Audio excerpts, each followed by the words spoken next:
I can start first, and then somebody else will have to take the lead on this. So hi everyone. We've been having some technical difficulties with YouTube. I mean, this is what happens. My name is Zara. I am a Tanzanian Australian ex-Muslim activist.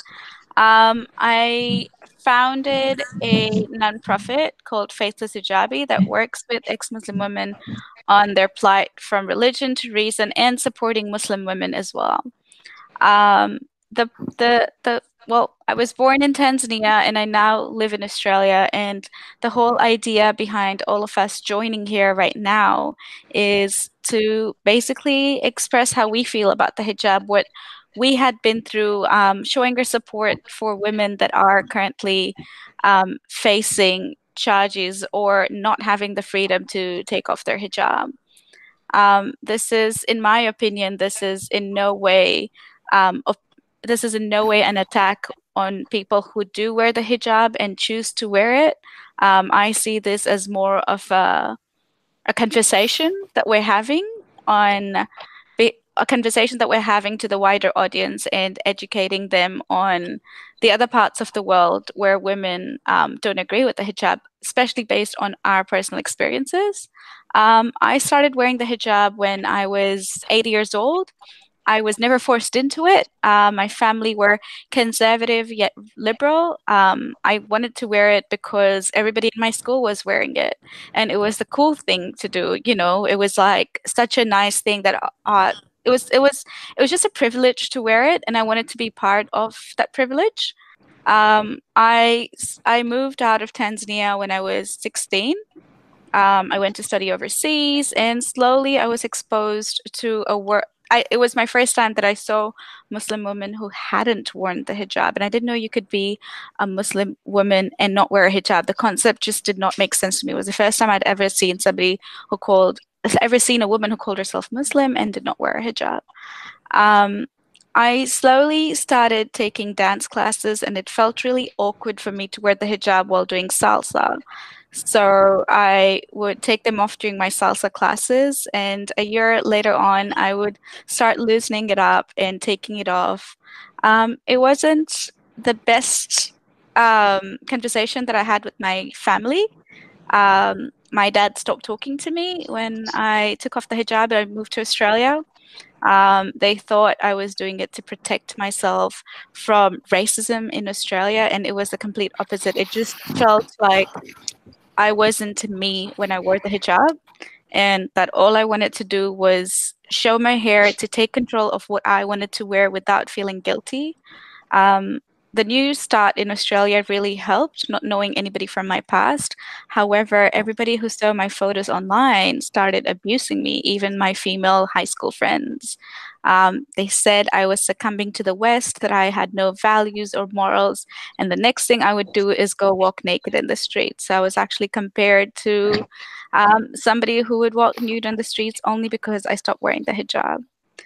And it was only about 2 years ago for the first time that I wore shorts or a dress, only because after removing the hijab, it had left me with scars or self-esteem issues that were really hard to get over. And it was always steps taken from wearing the hijab on my neck to short sleeves, um, to even wearing a dress that was fitting and not loose. So there were always steps taken for me to then gain confidence in my body and know that it is not, my value as a woman does not draw down to just what I wear, and that I need to be respected regardless of what I wear. And living in a secular country, that enabled me to push forward, helping other women feel that confidence. So I'm going to pass on the next one to Sadia. Hi. My name is Sadia. I work for the Council of Ex-Muslims of Britain.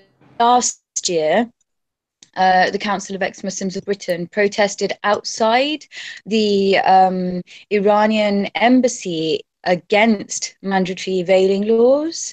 And at that point, it was a very, very small group of people. There was a huge amount of backlash, and we were the first group to do something outside of Iran against mandatory hijab. So I feel really, really pleased to see where this movement has now got to.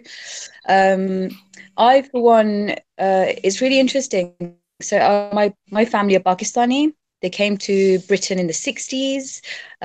Dad was born in the UK. My mum came from Pakistan. And my personal kind of journey with the hijab was quite complicated. I saw my dadi, my gran, wearing like a loose dupatta over her head for most of her life until about a decade, maybe a decade and a half ago, where it became really tight. More and more women started to veil, and it felt like a gradual erosion of our women from our society. Something that Zara said as well about when she removed her hijab, she was told, you know, soon she's going to be removing her clothing, she's going to be walking around like a prostitute. Actually, it was hijab was used as a way of differentiating women that were the acceptable women in society, and those without hijab were the ones that were the prostitutes. Like that's a really, really old notion now.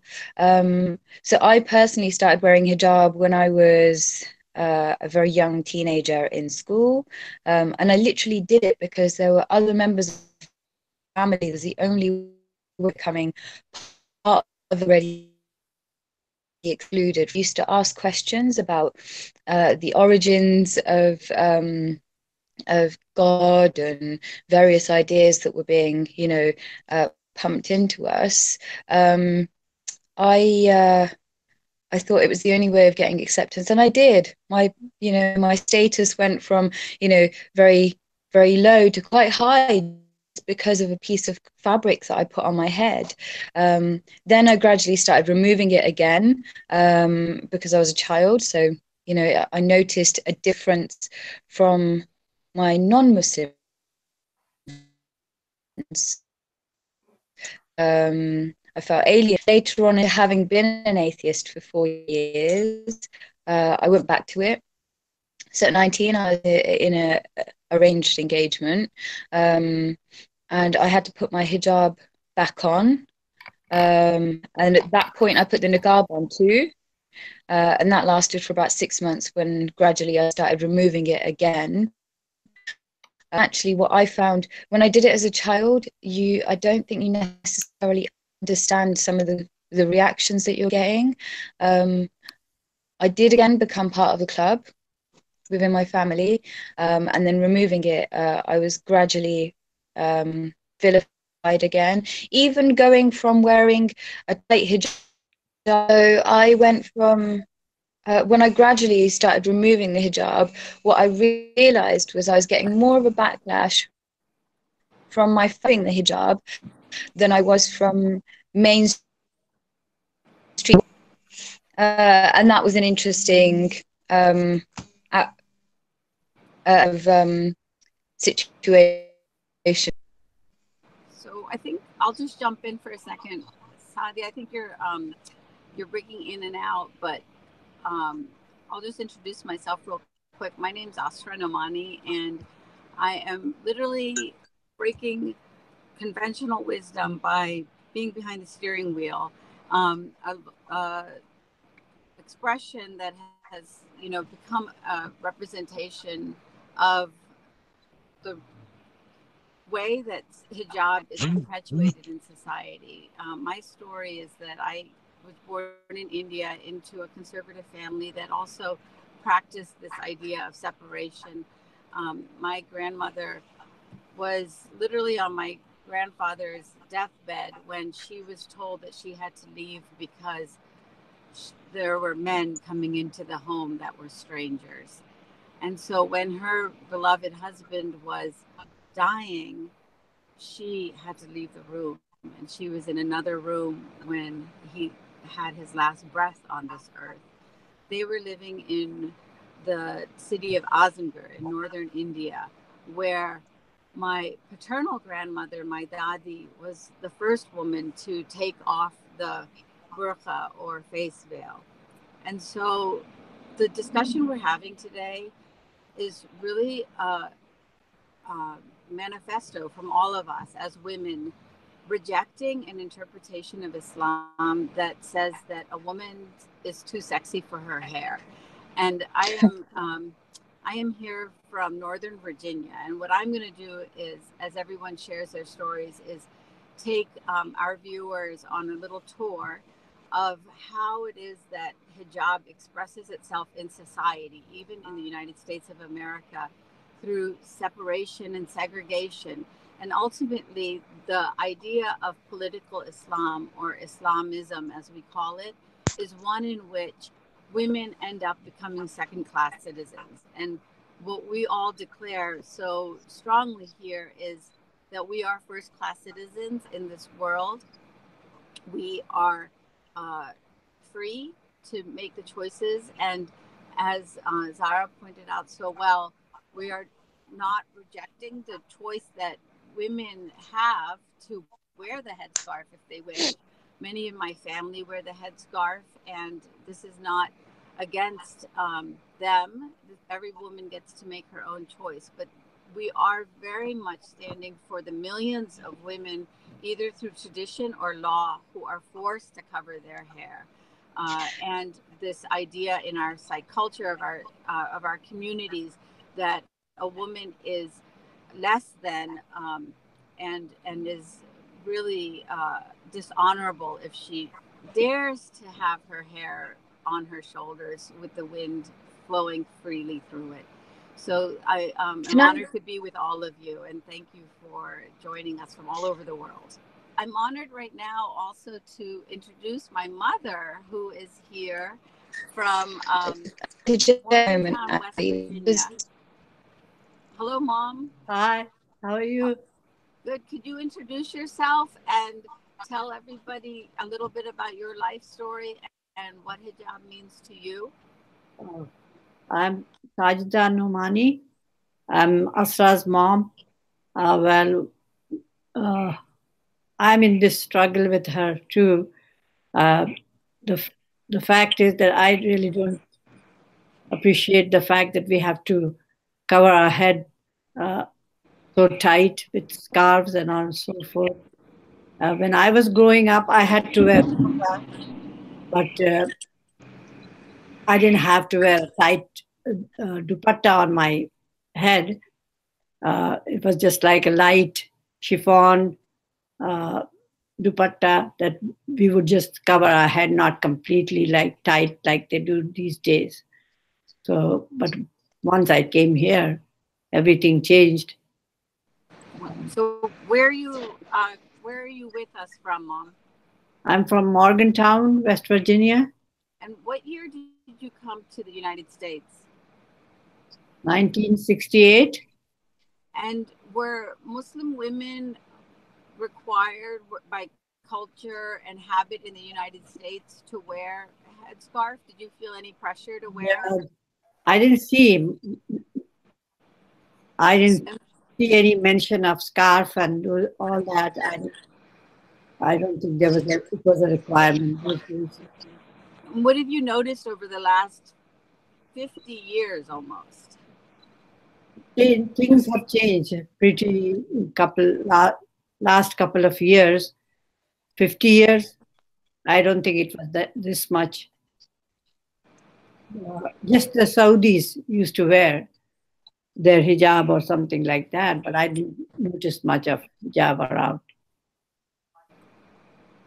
And what is the message that you hear at the mosque about women and whether we have to wear hijab or not? Yeah, it is it is a requirement if you're Muslim. That's what the message is, that you have to wear hijab. And it is a required. And do you believe that it is Islamically required? I don't think so. All right. Yeah. And that's what we're going to reflect on later. Also, I'm going to share with everybody some of the propaganda that tries to send this message that we are dishonorable if we don't cover our hair. But let's thank you, Mom. Oh, you're welcome. Okay. So let's go to someone else then who's available. Asmi, are you here talking to us from New York State, right? Yes, I'm actually in Brooklyn. So tell us about yourself and your own journey. Well, my name is Asmi Fathelbab. My parents came from Egypt in 79, and I was born and raised in Brooklyn, but I was born and raised in a Hasidic neighborhood in Brooklyn, where my brothers and I attended Catholic school. So for me, putting on the hijab somewhere when I was 13, it wasn't very strange. It was just another uniform that I had to put on because I was so used to my little Catholic school jumper. So but we weren't really around many Muslim people. Like I said, it was a Hasidic neighborhood that I grew up in. So there was always some sort of standard form of dress, so to speak. So it wasn't much of a force to put it on. It was just more of a, okay, fine, I'll do it. Doesn't matter. It's just, like I said, it was just another uniform for me. But what I had an issue with was running into the strange rules and regulations when I was in high school, where apparently you had to only stay within the group of, I had gotten to public school at that point. You had to stay with your own people at that point. Like, I should say, air quotes, your own people. So it was assumed that I was only supposed to be friends with fellow Muslim people, and it wasn't just Muslim people. It was, you had to be specifically friends with Muslim girls in the school. And that kind of bothered me because I didn't do too well with fellow females because I grew up with brothers. And I don't think we had anyone else around us our age that was within the building that we lived in, or either my parents' friends. They all had boys. So I didn't really have that exposure to other girls around me. So now to be thrown into the circle of you only have to be friends with Muslim girls, I found that every situation that I ran into was filled with rules that made no sense. Like, you were, all of a sudden you couldn't eat. Every week the girls came up with a different set of rules. I think the first one was you weren't allowed to chew gum, which I thought that was very strange. The other one was you weren't allowed to be around anyone else but them. As in, I had to, one of them actually suggested that I not attend my Spanish class because that had nothing to do with Islam, and I had to start attending Muslim club that this senior boy had started, and he was on a mission of collecting all the Muslim girls in school to teach them how to be Muslim girls. My goal was I needed to get to Spanish class. I didn't really care for this Muslim club because, I mean, if I wanted to learn anything about Islam, I could just go home. So I noticed that when I got to college, it was the same thing. It was the same issue that I ran into over and over, where you had to dress a certain way. As in, it wasn't enough that I was wearing loose clothing, whether it be a pair of jeans and a t-shirt, or the skirt, the blouse. You had to be in a specific uniform, as in either the very long dress on top of all of your clothing or the abaya, which to me was, that's just too much. I mean, you can't expect me to have baggy clothing on top of baggy clothing, on top of carrying around a book bag full of textbooks. That was just, I just couldn't do it. I just ignored whatever that group was saying and tried to keep going. But they had bizarre ideals that, to me, again, it didn't make any logical sense, because they had to peg you into this hole where you had to only be within that circle. And again, you weren't allowed to talk to boys, whether they were Muslim or not. You were only allowed to deal with the girls that were in the group. I stepped away from that, and it left, I guess, a bitter taste in their mouths, because I was called all sorts of things. And even had the head of the Muslim club, who was about, I guess, 37 at the time, and I was about, I think I was 18, literally stalk me at the radio station that I was working at in my college, because he needed to know what I was doing 24 hours a day. Like, who was I talking to, what I was doing, who was I doing it with. And it was literally just me working at the station, just playing music, because that apparently was haram all of a sudden. I was interacting with people from all over the world, because my college was super mixed. And a lot of diplomat kids went there, even though it was a public college. It's how did I deal with them? They were non-Muslim. Why was I around them? How could I sit in an office by myself with a male counterpart? There should be females there. So to me, it was just rules over rules over rules that just didn't make any logical sense to me. But what got me was the chaos that happened after September 11th in New York City, where you were literally segregated into dealing with your own people, where I was forced to, because I was wearing the hijab, I was forced to only deal with the Muslim community, or the Arab community. I could not interact with anyone else, because it was deemed either unsafe or no one wanted to deal with you at that point. Everybody wanted to deal only with their own kind. I guess they felt safer that way.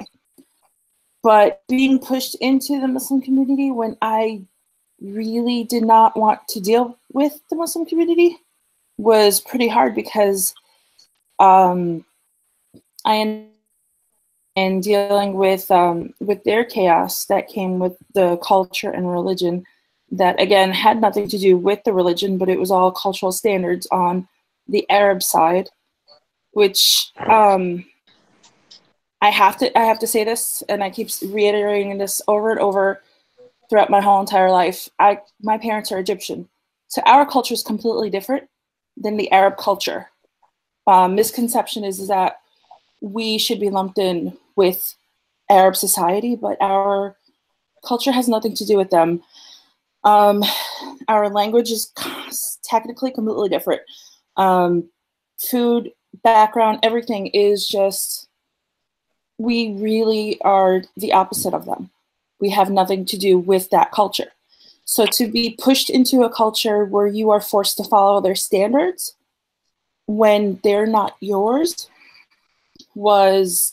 I kind of felt like I was an outsider within both the American culture and the Arab Muslim culture. But what kind of, I want to say, put the nail in the coffin of taking off the hijab for me was the indecent propositions that I was receiving from the male Muslims that I would run into. where I was eventually told that the hijab had turned into the ultimate sign for a woman giving fellatio to their male Muslim counterparts. And I think at that point I was just like, I'm done. I'd rather just take off the hijab and just blend in with everybody else. I can't do this anymore. I can't. You're forcing me to deal with a culture that's not mine, and then you're throwing rules at me that have nothing to do with the religion, and you're claiming that if I don't follow it, I'm being anti-Muslim. I'm going against everything that everyone believes in, and I just couldn't do it anymore. I was just tired. It was just bizarre rules after rules that obviously Muslim women were supposed to be super modest, super quiet, follow the rules no matter what they are, but I don't think I was built that way. I was built to ask 1,000,001 questions. And when I started asking, they didn't like it. Asmi, can you hear me? Yes, I can hear you. So I know that you're studying psychology. You're working on your PhD. What's your sense of what this culture of so-called hijab does to a person's psychology? We'll just tell the viewers now that, you know, the word hijab appears in the Quran, but it never means headscarf. The word actually means separation. And so a lot of the examples that you've talked about and the impact on hijab in your life amounts to separation, it seems. And so what's your analysis of the impact on our psychology as self-expressed, empowered women in the world when you accept this idea that we are too sexy for our hair and that we have to be modest, so-called modest, in order to be fully valuable? Well, it's first of all, I think Zara had brought up a good point where she said that because she had started wearing the scarf at a very young age, that when she took it off, she felt like her confidence wasn't really there. And you said her the reason that that's not her confidence, yes, her confidence was, and one of the reasons that happens is because they when they force hijab on you at an age where it's prepubescent or even at puberty, you are at a phase in your life where you are trying to figure out what is it with my body and what's going on with it. How do I control it? How do I do this? How do I even perceive it? So if somebody comes up to you and tells you, well, cover up during that time frame, it's almost as if you're being punished for existing. So it's like somebody telling you you weren't supposed to be here because you are a woman. So either cover up or just don't go outside. Right. And they always throw the that, what is it? It's do you want to be the uncovered meat at the meat market, or the unwrapped candy at the candy shop that gets, either way, flies will approach you somehow and be all over you, and nobody wants to. It's the classical example. It's the classical example that a lot of women, a lot of young girls were taught. There are also memes about it. But yeah, sorry, go on. The lollipop. Oh my God, I never could understand why that they came up with that, but it's they want to crush your self-confidence, because if you have enough confidence, if you are if you even dare love yourself, you are going to cause a riot. Because, and I've noticed this within, it's just about technically every culture nowadays, you're not allowed to love yourself at all. And if someone runs into you and they find out that you love yourself, they have to do anything to break you. It's just like a common thing nowadays. And I think that's probably one of the reasons why it's so accepting within the West to put on a hijab for one day and feel how these girls go, you know, live their lives or whatever for the day. Because you're not allowed to love yourself. You're not allowed to accept yourself for who you are. You're supposed to just sit there and shut up. And that is very loud and clear when it comes to women. Because if we actually do what we're built to do, which is be these amazing magical beings that ask a million and one questions and challenge the status quo that the minority of the population throws at us, which we all know that the male gender is the minority of the population. If we challenge their status quo, they lose their power, or the illusion of their power. It won't exist anymore. Well, thank you so much for your testimonial and analysis. One of the real themes that I'm hearing is the idea of shame. And I think, you know, for me, that's one of the integral ideas that this hijab culture, forces upon us, because there is a sense that we have to be ashamed of who we are, really, as women fully expressed. We're lucky enough to have Khadija here also. Could you reflect on the idea of shame as you internalized it yourself in your life, and tell everybody about your own life story? Hi everyone, my name is Khadija Khan. I am a Pakistani woman. I work as a journalist, freelancer, and currently based in Germany. Fortunately, my earliest experience with hijab didn't last too long. As a kid, I was 8 or 9 years old when my father one day bought colorful hijab for me to make me, to make me feel comfortable with this practice. Being a child, I wasn't aware what does hijab mean and why I have to wear it. All I knew was it's something compulsory that every Muslim woman or child has to have to do. And my father, I had to obey my father since he was my lawful guardian. So I had to do it anyway. I started wearing it, but my mother, she didn't like it.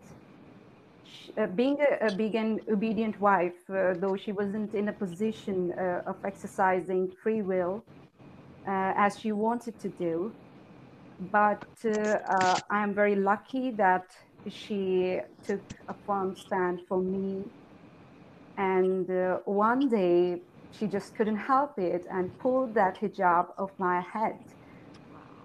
And then my parents, they were having furious argument, and my mother, she was screaming and she confronted my father, and she said one thing that still echoes in my mind: I didn't give birth to a slave. Wow. Oh my goodness, that was a great moment. As a child, if I look back and see, I feel like that was a great moment for a daughter to see a mother, acting in a defiant way. And then that was the last day I wore hijab. And the feeling I had was, it was amazing. The day when I just finished wearing hijab, I regard that day as my liberation from the guilt of being an embodiment of a sinful object, because this is what we are told when we are going to learn, Quran and other religious teachings. We are always told that you are a woman and you can, ignite, moral deprivation in the society. if you will not cover yourself, so you are supposed to cover yourself. You have to cover your hair, you have to cover your body. But with a woman, my mother, uh, acknowledging my individuality and appreciating me as a complete human being and a whole woman who does not need to be defined in a relationship to men. uh, I found solidarity and humanitarian spirit in womankind that later became a part of me. This is really strange that we it's very common thinking now that we think that a piece of cloth can define a woman, womanhood, and for Muslim women, for girls who are born and raised in conservative Muslim societies, they they have no other choice but to wear it. There are many things they have to face. They can be ostracized, they can be alienated, they can be disowned by their own family members, by the community members, if they dare to challenge this pervasive practice of covering women from head to toe. And one more thing I would like to share with all of you, that I don't know whether it is a coincidence or whatever, but on 1st February 1979, Ayatollah Khamenei returned to Iran from exile in France to launch an Islamist movement, and the imposition of hijab to control women's sexuality was very much a plan of that movement. And today, on 1st February 2019, we are addressing why it is important to challenge this celebration of hijab, which is a hallmark of Islamist regime.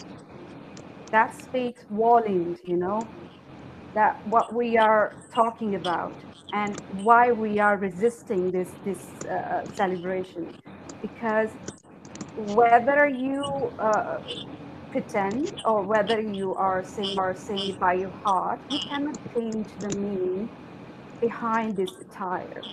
It is a symbol of oppression, and you cannot change it because we see um, that there is a tiny minority of very vocal women who dominate the social discourse, who tell the world that they are free to wear hijab. First thing, that we are not talking about individuals. We are talking about the ideology behind this attire. This attire is not an item of clothing. I emphasize always that this is not an item of clothing. There is an ideology working behind this attire that looks down on women, that endorses the culture of discrimination against women. And we are challenging that ideology. We are not challenging individuals walking down the street. And we always want to have a discussion, you know, about this attire and about this so-called modesty culture that is being imposed on majority of women. I am from a country that is very conservative country, and I have seen that majority of women living in my own country are not free to exercise free will. They are always told what to do, how to do, by the clerics, by the male family members. They are not free to exercise their free will. And saying that it is a symbol of empowerment is for the whole world, like World Hijab Day. You are calling this event World Hijab Day. It's a scandal. I mean, women are not celebrating this symbol around the world.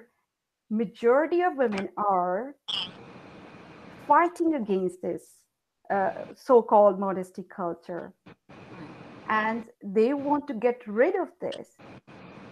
you impose this culture, whether in the name of religion or culture.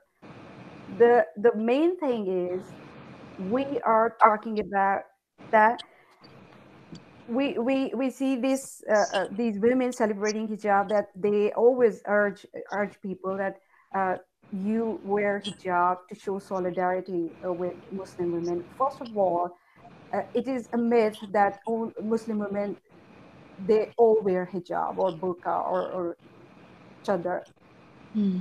We are different, we are diverse. Like, I call myself women of Muslim heritage, I call myself humanist, and I see that women are different. Their ways of dressing, their way of talking, it's all different.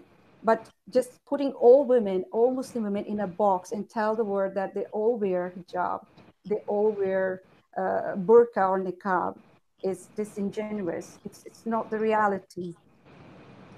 Those yeah. Can I just interject? So it's interesting actually, because that's been happening in Britain as well.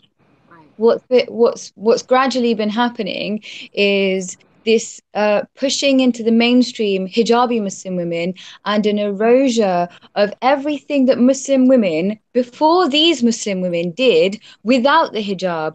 And they're trying to claim that it was the hijab that empowered them into positions of power and influence. And actually, so there's quite a few things actually that I wanted to come back to. So quite a lot of us have done this. We talk about, when we talk about hijab, that we are not talking about hijabi women. We don't have to enter that caveat with anything else. So a few years ago, when we were talking about the issue of smoking, we would talk about cigarettes being harmful. Not for 1 minute did any smoker kick off, or did people worry that, oh my God, you're being vile about smokers. That's not the point. This is an exercise in wasting our time and deflecting from the issue at hand. The other thing is that internationally, in the countries where hijab is either mandatory by law, or countries where it's not enshrined in law, but it is very hard for women to go out without hijab. So, for instance, Pakistan doesn't have a mandatory hijab law, but if you go out without a hijab, you know that there's going to be issues and problems and consequences, etc. So, what I would like to see rather is a movement of Western women supporting the women wanting to remove hijab in those countries where it is difficult for them to remove their hijab, rather than doing the easy thing of putting on a hijab in solidarity with the women who are going to be safe if they wear the hijab. Sorry, go on. Yeah, I just want to say that when I came here in Germany, I was thinking, now I'm free, I can write whatever I want, I can say whatever I want, and people would stand in solidarity with me, because this is a secular society and we have equal rights here, and we, support each other. But that was baffling for me, that women who are supporting this hijab, burqa, segregation, I was like, wow, I've been fighting these things back there in my own country. And here I'm seeing that women are celebrating these things. That was, like, honestly speaking, that was awful. That was awful to see all these things. I don't say that, I don't, I don't want to comment on an individual, what they do and what they don't. But when you say that what I'm wearing is a religious obligation, and it represents, modesty, it is a manifestation of modesty, piousness, righteousness, then it is no more an item of clothing, and it is no more a personal matter of an individual. You are imposing your sense of modesty on the other people, in a wider society. You're telling the Muslim women, or the women of Muslim heritage, that if you don't dress in a certain way, then obviously you don't, qualify to the level of being pious and righteous. So when we, yes, Sarah, you want to say something? Sorry, I was just going to say, I'm just going to interject. With the discussion we're having, I actually have a small game planned out. while we wait for everybody else to finish introduction, where all that we're talking right now might be exciting.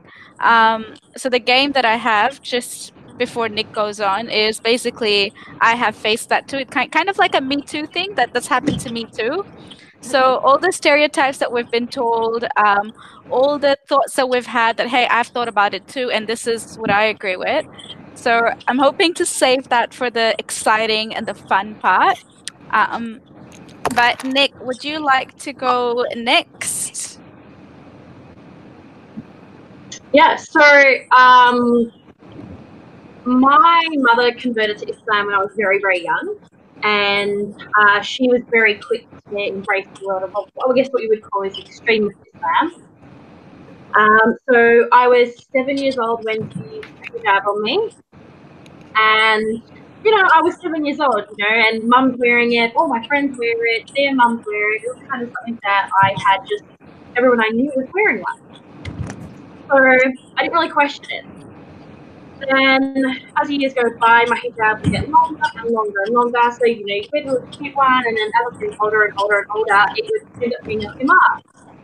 And so it was ended up at the point at 12 years old where I was wearing a hijab that basically reached my knees. This giant hijab, and I was wearing a veil. And so this garment. I wore that, and again, all my friends were wearing it, so we all. I never questioned it. Like, I hated it because it restricted me. I wasn't able to run around. I wasn't able to climb trees. I wasn't allowed to be a child. And then I hit 12 years old, and I hit puberty. And my mum's idea of that was, now you've hit puberty, you are now a woman. It's time for you to wear a niqab. So at 12 years old, I was forced into a niqab. I'm just going to get that straight out there. I think of all the religious garments that Muslims wear, the niqab is probably one of the most pointless. It is a very isolating fabric. It's very, I don't know how to explain it, but you feel like you're a part of the world. And so here I was, this, young 13-year-old girl, 12-year-old, 13-year-old girl having to wear this niqab. My mum then used it as an excuse to pull me out of school. So I didn't have an education because of the niqab. Because obviously going to school as a 13-year-old, they would, secular schools in Australia would question, why is this 13-year-old wearing a niqab? Like, it's not an appropriate thing to wear in 40 to 45 degree heat in Australia. And I used to fight my parents about it all the time, ever since I put it on. I want to take this off. I don't believe it's necessary. Please let me take it off. And she would be like, no, it's fun. So it's compulsory. You need to wear the niqab. And, it was very horrible experience because I was this child walking the streets of Melbourne being hurled abuse at, being told to go blow myself up, being told to go back to my own country, being told that. And that's something a lot of Muslim women do experience. And I used to go and cry to my mum saying, please let me take this off. And she's like, no, wearing the hijab and the niqab means that you are a flagship of Islam. Every non-Muslim out there, every Muslim, they're going to know that you're a Muslim if you wear it. You're going to keep wearing it. And modesty was a big factor in my family as well. So, given my family status, my dad being a chef, and my mum, she was, I guess you would call her like a mu'allima or an Islamic teacher, I had a standard I needed to hold up to in the community as well. And I would have other Muslims come and say, oh, we wish our daughters were just like you. And I was like, no, you don't want your daughters to be forced into a niqab. You don't want your daughters to be forced into a hijab. You don't want this. I hate this. And so I knew Islam and be like, oh, no, it's not compulsory wearing the Islam that I have to wear a niqab. I would do all these arguments, and I remember one time my mum let me take my niqab off. So I still wore my big khimar and my abaya, and I took it off, and I didn't go anywhere. I went from the house into the car, into the ladies' only event, back to the car, back to the house. And my mum took one look at me and said that I had disappointed her. but I have shamed the family and I'm a sharmuta or a prostitute. Just because I showed my face.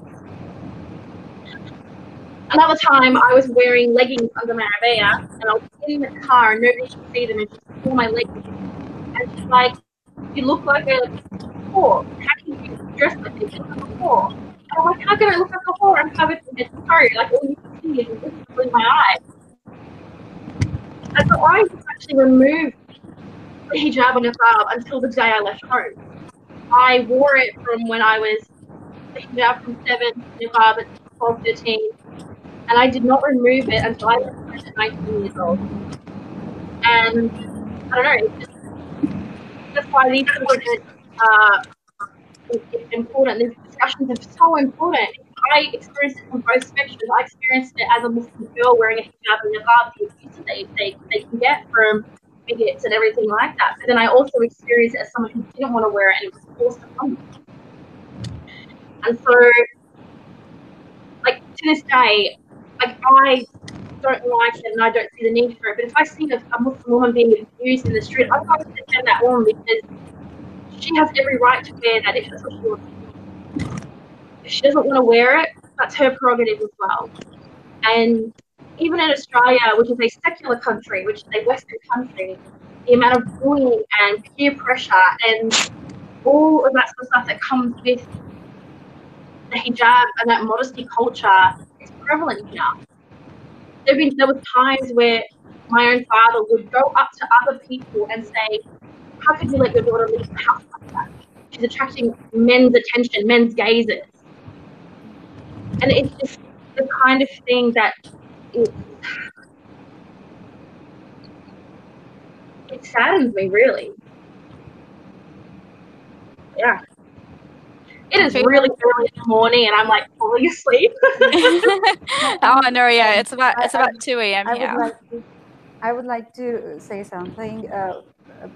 She was talking about the so-called modesty culture is very prevalent here in the West.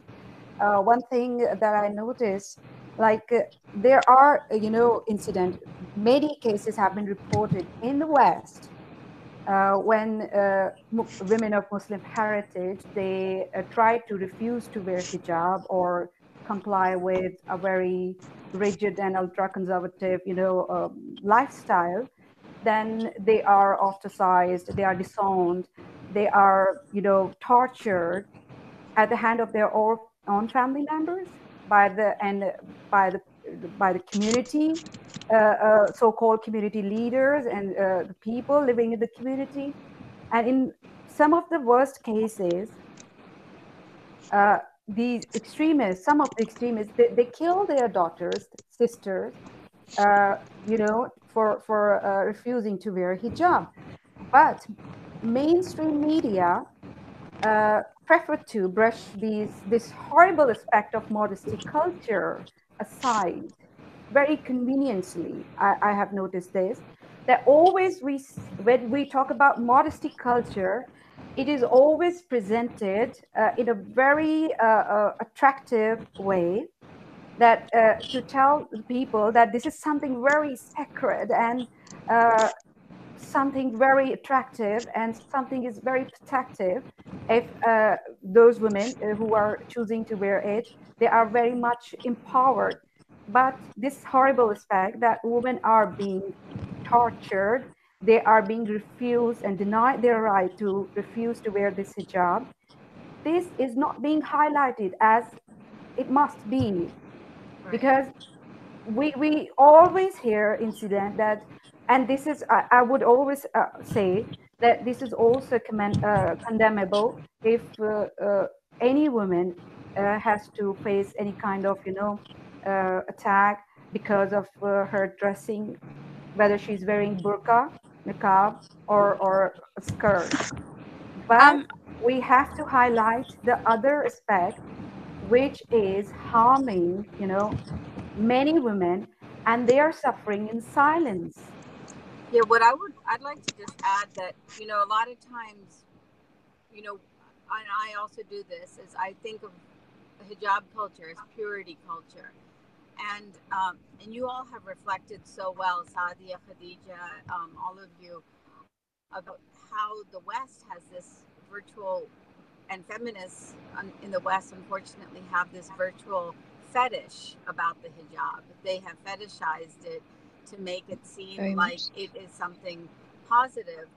But I really was examining last year the idea of rape culture and the idea that, we have decided, especially among liberal feminists, that rape culture is a negative.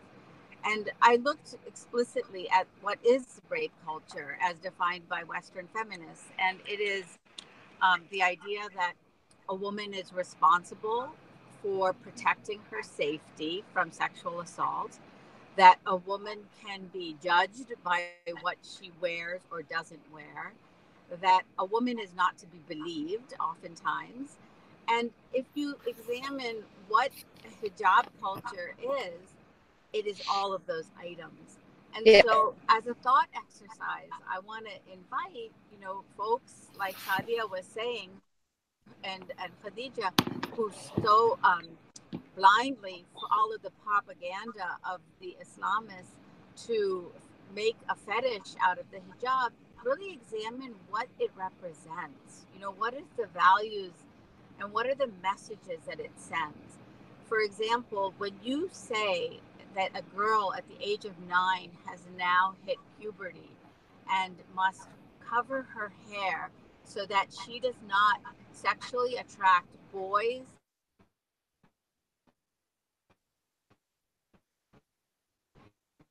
and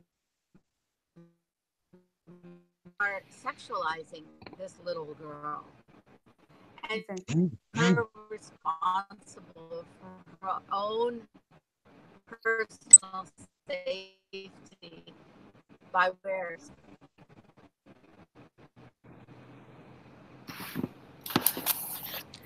It just to add to it, So I can't. the conversation. Sorry, you were just cutting off. I wasn't sure if you were done. Are you still? Yeah, keep continue. Sorry. So it just surprises me as to why the West has been kind of embracing the hijab, I guess, in without actually understanding what it represents or the repercussions of it in the longer term, or the mental or the psychological effect it has on women, even if those who think they have a choice to wear it.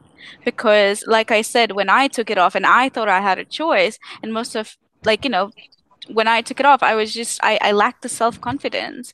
I felt like I was responsible for people staring at me, and that I was responsible for. Sorry, go on. That's early brainwashing, isn't it? Now we've been told that girls that wear hijab are more valuable and those that remove the hijab are less worthy. Actually, that's years of brainwashing, and that starts from day none. And worse still, actually, although when we were kids, when I was young, hijab was enforced once you had started puberty or, by a certain age. Now I see toddlers in hijab. The last summer in Britain was scorching. Now, I saw a toddler with a hijab and an abaya, and my I was crazed by it, because worse still, she was wearing a shalwar kameez underneath that. You could see like just underneath somebody's abaya, and I could see the shalwar, and I felt crazed by it. I was wearing virtually nothing, and I was struggling in the heat, let alone in that kind of a condition. And I think what Astra was saying was fantastic. So I have talked about this before, in terms of, where are you putting the blame for victims of rape? And there are people that think even children that are not veiled are more deserving of rape. It's disgusting. And that shifts the responsibility from the society and the men that are committing those acts onto either victims and potential victims. I would like to add something what Asra, Zara, and Sadia have just said. We say that Western people or media somehow embracing hijab. No, they are not only embracing hijab, but also the so-called modesty culture. They are embracing all the culture. They think that Muslim women, they are supposed to look in a certain way.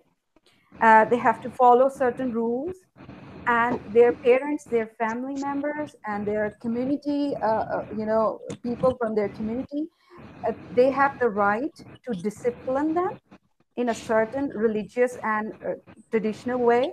So that's why they just say, okay, if a woman is being treated like this, it is something which is cultural, and we should not talk about this. And it's just racism, isn't it?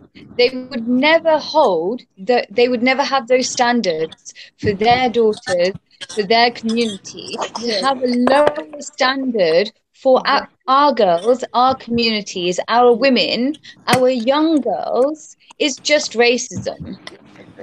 and the little girl, you were talking about, Sadia, about the little girl wearing hijab. Literally, it's so stressful when you see a little girl wearing hijab. I had an experience with a little girl who was wearing hijab, and she was 6 years old, and she used to come to school every day in hijab. And one day I saw her surrounded by other girls and boys, and I couldn't just hold myself. I intervened because I thought that maybe they are bullying her because of her hijab and appearance. I intervened, and I was angry, literally. I asked them, why are you surrounding her? What's your problem? And then that little girl, she was panicked, and she said to me, no, it's not their fault. They were helping me. And I was like, how they were helping you? And she said, actually, uh, my parents, they put this hijab on me, and I don't feel myself being free when I want to play and when I want to interact with other kids. So I always go to a place where there are not much people around, and these are my friends. They help me, they cover me, and under that cover, I remove my hijab for some time, and I feel like being free. And that was literally, I had tears in my eyes for And that that's a little girl, because six-year-old girl. 6-year-old girl. And I'm still feeling emotional when I'm talking about that. And I was, I literally wanted to talk to her parents, but I stopped myself because everybody would be saying that it's her parents' right. They have the right to treat her, to put this hijab on her, or if they don't want their girl look like that, it's all their right. And it's a moral obligation for her to do it. Yeah. Well, my sisters are all hijabis, and whenever I talk about in public about how hijab is a patriarchal tool of oppression, I always have to keep in mind that my sisters are wearing hijab. So whenever I try to phrase myself, despite how I feel about hijab, how suffocating it was for me, they still feel quite happy or liberated, or at least in their world, that that the hijab frees them or it liberates them, or it's their choice. However, they never have coercion in mind. So whenever I project my opinions onto the public, I always have to clarify. I feel the need to clarify myself. Hey, I know you don't see that this is not a choice, but and I don't think you're oppressed. I think the tool is oppressive.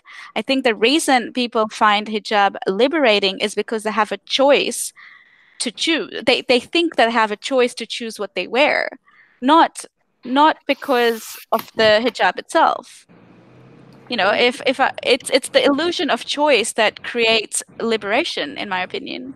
But I always say that if a woman is saying that I'm not oppressed in hijab, I'm not confronting her. I'm not trying to convince her that you are oppressed. No, it's not my place. It's not my Of language. course. I Yeah. don't do like that. But likewise, she has no right to, Of course. make sweeping statements about hijab being a liberating, symbol of liberation for women. When you say that hijab is liberating, you are not saying that it's for a tiny group of women who are who claim to be free to choose to wear hijab. You are saying that this is the hijab is it's a sweeping statement for me, because for a majority of women it's not a choice. So when you are saying you are not oppressed, it's fine, but celebrating something which is a tool to oppress millions of women around the world, I mean, this is really disingenuous. And yes, it should be discussed, and it should be dealt with, and in social discourse. Like, yes, Adi? The hijab is only empowering in countries where you have the right to choose to wear it or not to wear it. So in a lot of Western countries where you do have that choice, that Western liberal democracies where you have that choice of either wearing it or not wearing it, and knowing that either way you're not going to get a backlash for it, then it's empowering. But in countries where you don't have that choice, where removing it has either legal or social consequences, it's not empowering. It's just a weapon against the bodies of women. Exactly, exactly. But the same thing we see, like many women, they have been arrested, imprisoned, and they are in prison. They are subjected to inhuman treatment, to sexual assault. We know it's happening. It's not like something in stories. It's actual reality, and we know that. And even knowing, you know that, and even then you try to ignore or brush it aside. That is beyond me. Like, And also you have to ask, how many women are in prison for putting the hijab on right now? exactly. If it's so empowering to put it on, and I guess it just doesn't fit their argument, does it? If it's such a tool of empowerment, then why are women more likely to be imprisoned for putting it on?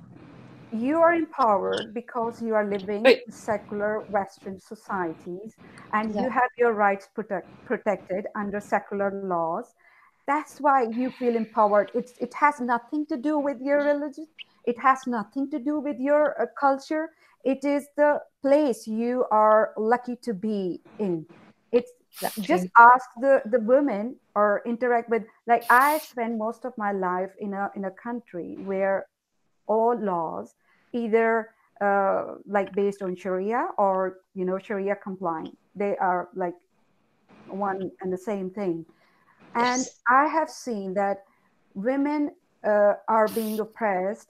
Women are being forced into silence, in the name of religion, in the name of culture. And we can say that it's not the religion and culture uh, which is the reason for their oppression. It is it is the reason, the religious teachings. They say they are discriminatory toward women. The cultural practices are discriminatory towards women. Women are not free in those societies because of these things. And here in the Western societies where we are free to wear whatever we want. That's why we feel empowered, whether we are wearing hijab or not. We feel empowered because our rights are protected. Do you guys sometimes feel that the women who fight for hijab, for their choice in wearing hijab, stems a lot in terms of defending themselves because they can't face the harsh reality? I find that whenever I confront people on why do you wear hijab, or do you know the historical context of hijab, a lot of people are not aware about how hijab was introduced in Islam, or how hijab was introduced in the 7th century at the time of slavery. Um, and while head veilings existed pre-Islamic era, there have been earlier narrations, and these are Sunni narrations. So I was never told about it as a Shia. So the whole separating Muslim women from free women who could be taken as slaves.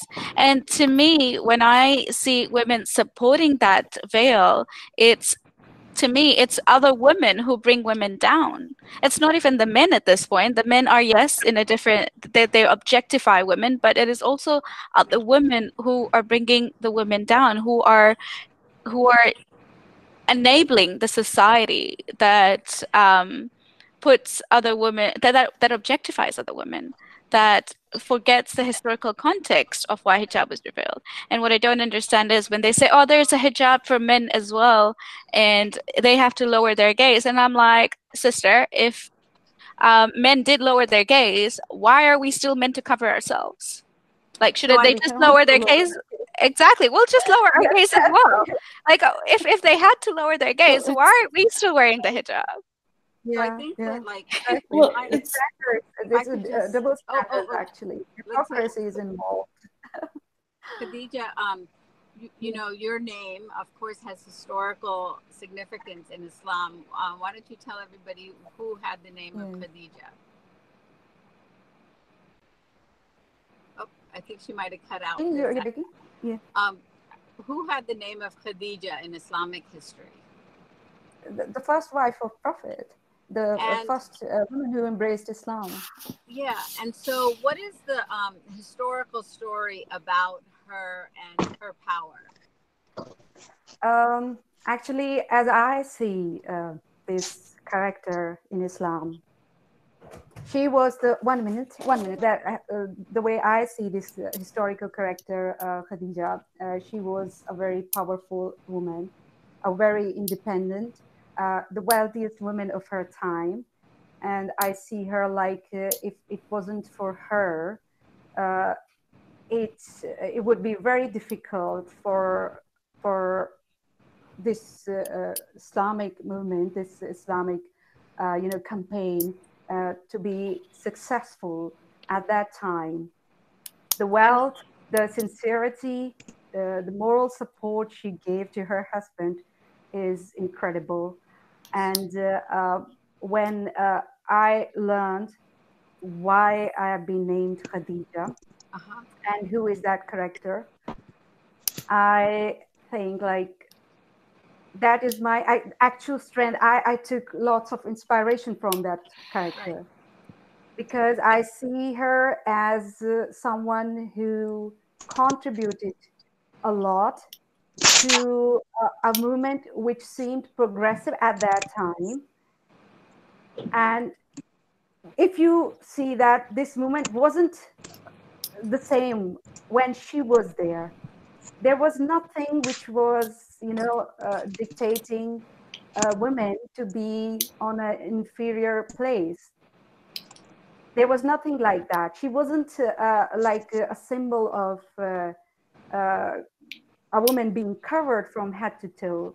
Right. She was an independent woman. She was dealing with men, women. She had lots of employees. She was the boss. Exactly. This is the word that's how I describe her. So did you know I couldn't find one narration on Khadija wearing hijab. I've been searching for it. Exactly. And Khadija, sorry. Whenever I say that, why can't we discuss the character of Khadija when we are talking about hijab? If hijab is so important and essential in Islamic traditions, then why can't we talk about her? Why we have to, go to other female who used to wear hijab or who used to cover themselves? And the answer never an answer, I would say. It's always like she was not wearing. Why she was not wearing? There is no argument about that. They will always jump onto. What I wanted to just talk about was Khadija was the boss to her husband, and that had Islam been founded by then when she was powerful? Actually, I see she was a very powerful woman and sincere to the cause of her husband, and she wanted to support her, and she believed whatever was happening at that time with her husband. Right. And it was like the beginning of a movement which was different from the rest of the concepts and the religions of that time. So she was supporting all the way, and I find like if she had to found something like a religion or a belief system, there would be no and nothing that could discriminate against women. But everything was built later on when she wasn't there. The movement was gaining momentum, and the things were are being articulated in the way men wanted them to be. So that time when she was alive was entirely different from what we had after her death. It was entirely different. Yeah. So one of the points that's always remarkable to me is that Khadija's story is used as an example of the power of Muslim women, but the one of the important points is that she really emerged with her power before Islam had even arrived. Exactly. And this is really an important consideration. I mean, to the point that Zara was making is that, pre-Islamic history and what we then incorporated into our interpretation of Islam, it is oftentimes recaptured for the sake of Islamic propaganda. There's no doubt that there were injustices to women, but there was also a culture in which a woman like Khadija was able to become the caravan leader and propose marriage to her husband, who was 20 years younger. Yes, so, and that belies this, notion. Every time you talk about like why some religious laws are discriminatory toward women, they always tell you actually women were not that much involved in financial matters, so that's why they don't get equal share in inheritance. What about the witness? Why the witness is not equal to men? Because actually women couldn't put themselves at risk. That's why it is like a kind of discouragement that women should not come in the line of risk. But we see that before the advent of Islam, there were women who are very much powerful. We have an example like Khadija in this historical reference that who had power, who had lots of employees, who had wealth, and she wasn't like in any way. Like Astra has said, there were different things which were discriminatory toward women, but still they had women like Khadija who was very powerful. Queen Sheba from Yemen was also one of the queens that was in power pre-Islamic era, and her power was slowly stripped away as Islam came into place. And an interesting thing I heard when you mentioned about inheritance is somebody messaged me on LinkedIn today after having read my article, and he said, I think you're mistaking equality. I think you're mistaking equity and equality. That where classic propaganda. I was just argument like, they make. That's it very was just typical. like it didn't make sense to me, and I'm like, do you even know the definition of equality? When it comes to subjugating women, it is always the men, and it surprises me sometimes when women are the ones defending all of those verses and quotations, or women are the ones defending hijab. Um, but usually it's all the men. Like on Twitter right now, when I just retweeted us, our YouTube channel, somebody just went like, "Hey, if you want to roam around the streets naked, you can do so." And I'm like, "Sure, you too." When I shared my job story on Twitter, somebody commented that your father should have brought you bikini. Oh, Yeah. I got the Yes, when classical. I wrote that my father brought me hijab and my mother did this, and my mother said that I didn't give birth to a slave, and then somebody said this. Uh, at first, I wanted to, respond, but then I refrained myself from responding. I know this kind of mentality. I have been facing. I have been fighting against this mentality. So I have to say what I have to say. And So usually it's, sorry, go on. Oh, I wanted to just share that you guys have very patiently driven with me this morning commute in snowy Washington, D.C. And I wanted to just share with you where I am now. And it's very appropriate, I think, for our conversation. So I am in the shadow of the Islamic Center of Washington, D.C. I don't know if can you see the minaret there? Yeah.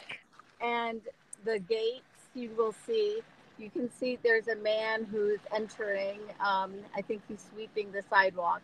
I'm going to take you guys inside with me so that we can talk about the way that this manifests, this idea of hijab culture manifests in society.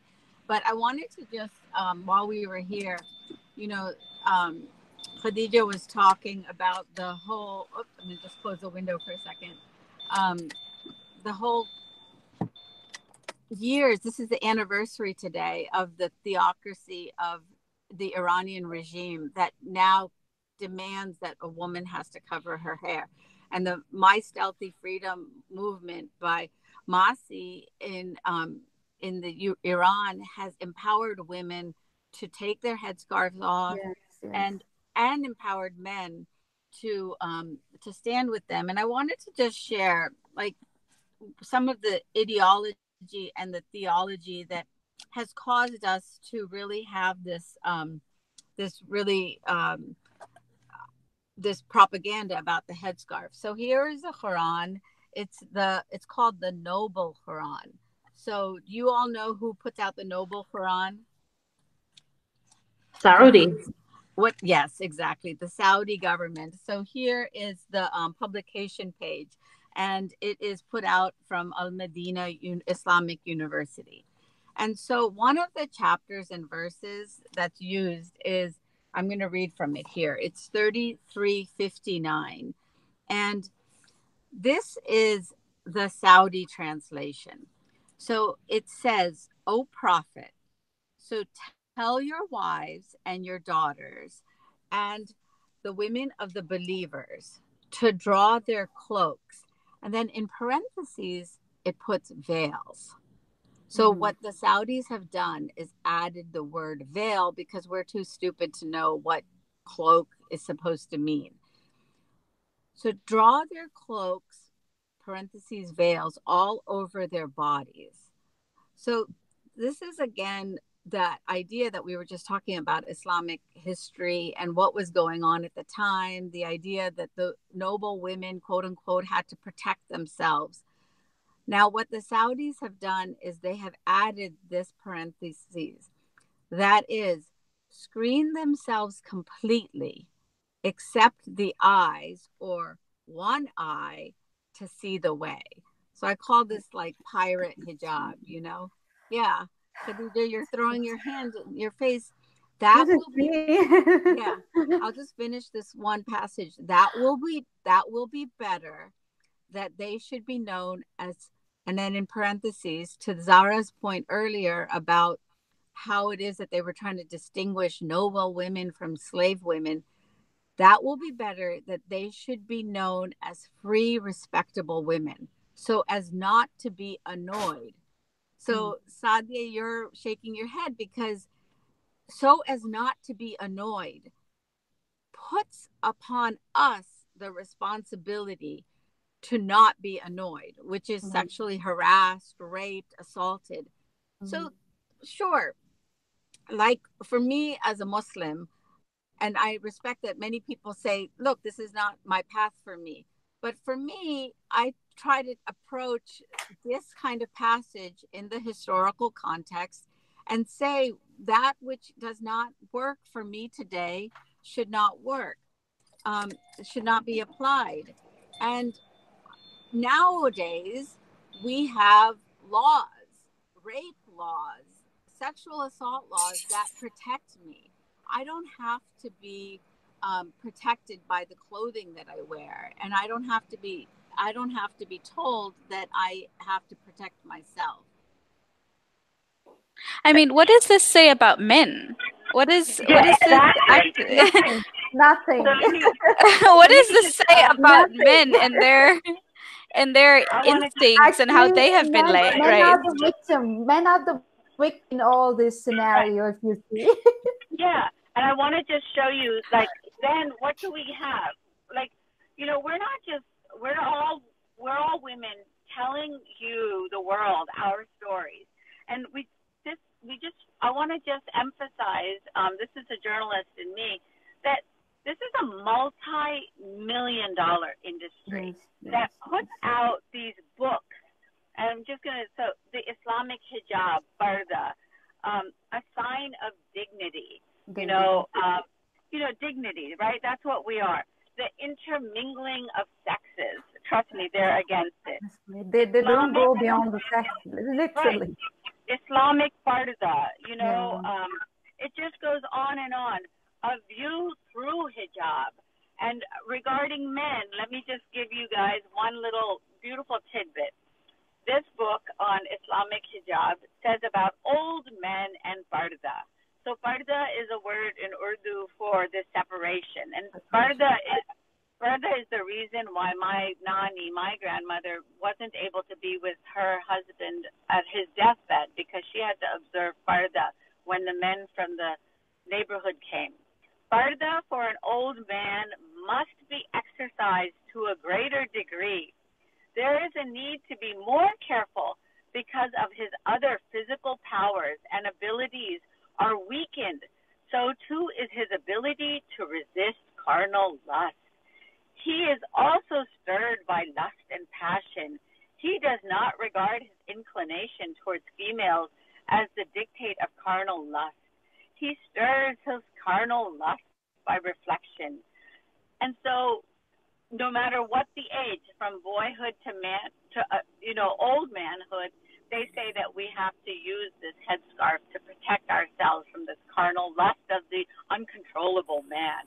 Yes, and and I agree that this is an insult to men. Exactly, and this clothing does not protect women. You know, if you see in the Muslim countries, Muslim majority countries, women are wearing, they are covering themselves from head to toe. Are they protected? No. Right. Look at Egypt. There are scandals. What happened in Tahrir Square? We all are aware of that. Are they protected? No, they are being raped, they are being abused, they are being molested with the covering. So this notion that clothing can protect you is false. There is no sincerity, no reality in this notion. It's illogical. But it just takes the responsibility off of the man. That's the whole. I want to say that's the whole thing. The whole thing is who's responsible for what happens. The male gaze is the woman's fault. Whatever male actions that happens because of the gaze is the woman's fault. Everything is the woman's fault. She should not exist because he's going to do crazy things. But that's not our problem. This is your problem. You should have better self-control over yourself. But no one wants to face the fact of responsibility. And then you have other women going after the women that say, hey, how about the guys take responsibility for what they do? And you have to remember that the women will come after each other because of literally the psychology of the population. It's just women outnumber men, so women are going to compete with each other left and right. It's like I believe it's an 8-to-1 ratio at this point in time between women and men, but men have more power over us somehow. But it's because most of the time women fight each other. And the women are fighting each other because they also don't believe that there should be responsibility put on the men, because they're competing for the said man. Everybody's competing for this attention from this man. So the man's going to do whatever they want. Like I said, I was a hijabi at one point, and I live in New York. Non-Muslims didn't really bother me too much, the guys, but the Muslim men did not care. If they wanted to harass you, they would. If they wanted to stalk you, they could. If they wanted to throw a sexual comment at you, they will. They didn't care what you looked like. They didn't care how you dressed. It didn't matter if you were covered from head to toe. Yes. It didn't matter if you were sitting there quietly with your nose in a textbook. They always had a comment. It's because you're a woman and you're existing, and they have an issue with that. They cannot control their impulse. And from what I've studied with religion in general, because I studied comparative religions at one point, it's all about self-control. That's literally what every religion has, is every religion out there, their main ideal is morals and self-control. So if you take out the morals and self-control aspect of it, what do you have left? So if every Muslim man ignores the fact that there are morals and self-control there, that they have to abide by as well, they ignore that, all you have is a bunch of women walking around in enough material to kind of make them look like portable tents. You can't, it's like they don't exist because they're not supposed to exist, because it's going to make them feel weird.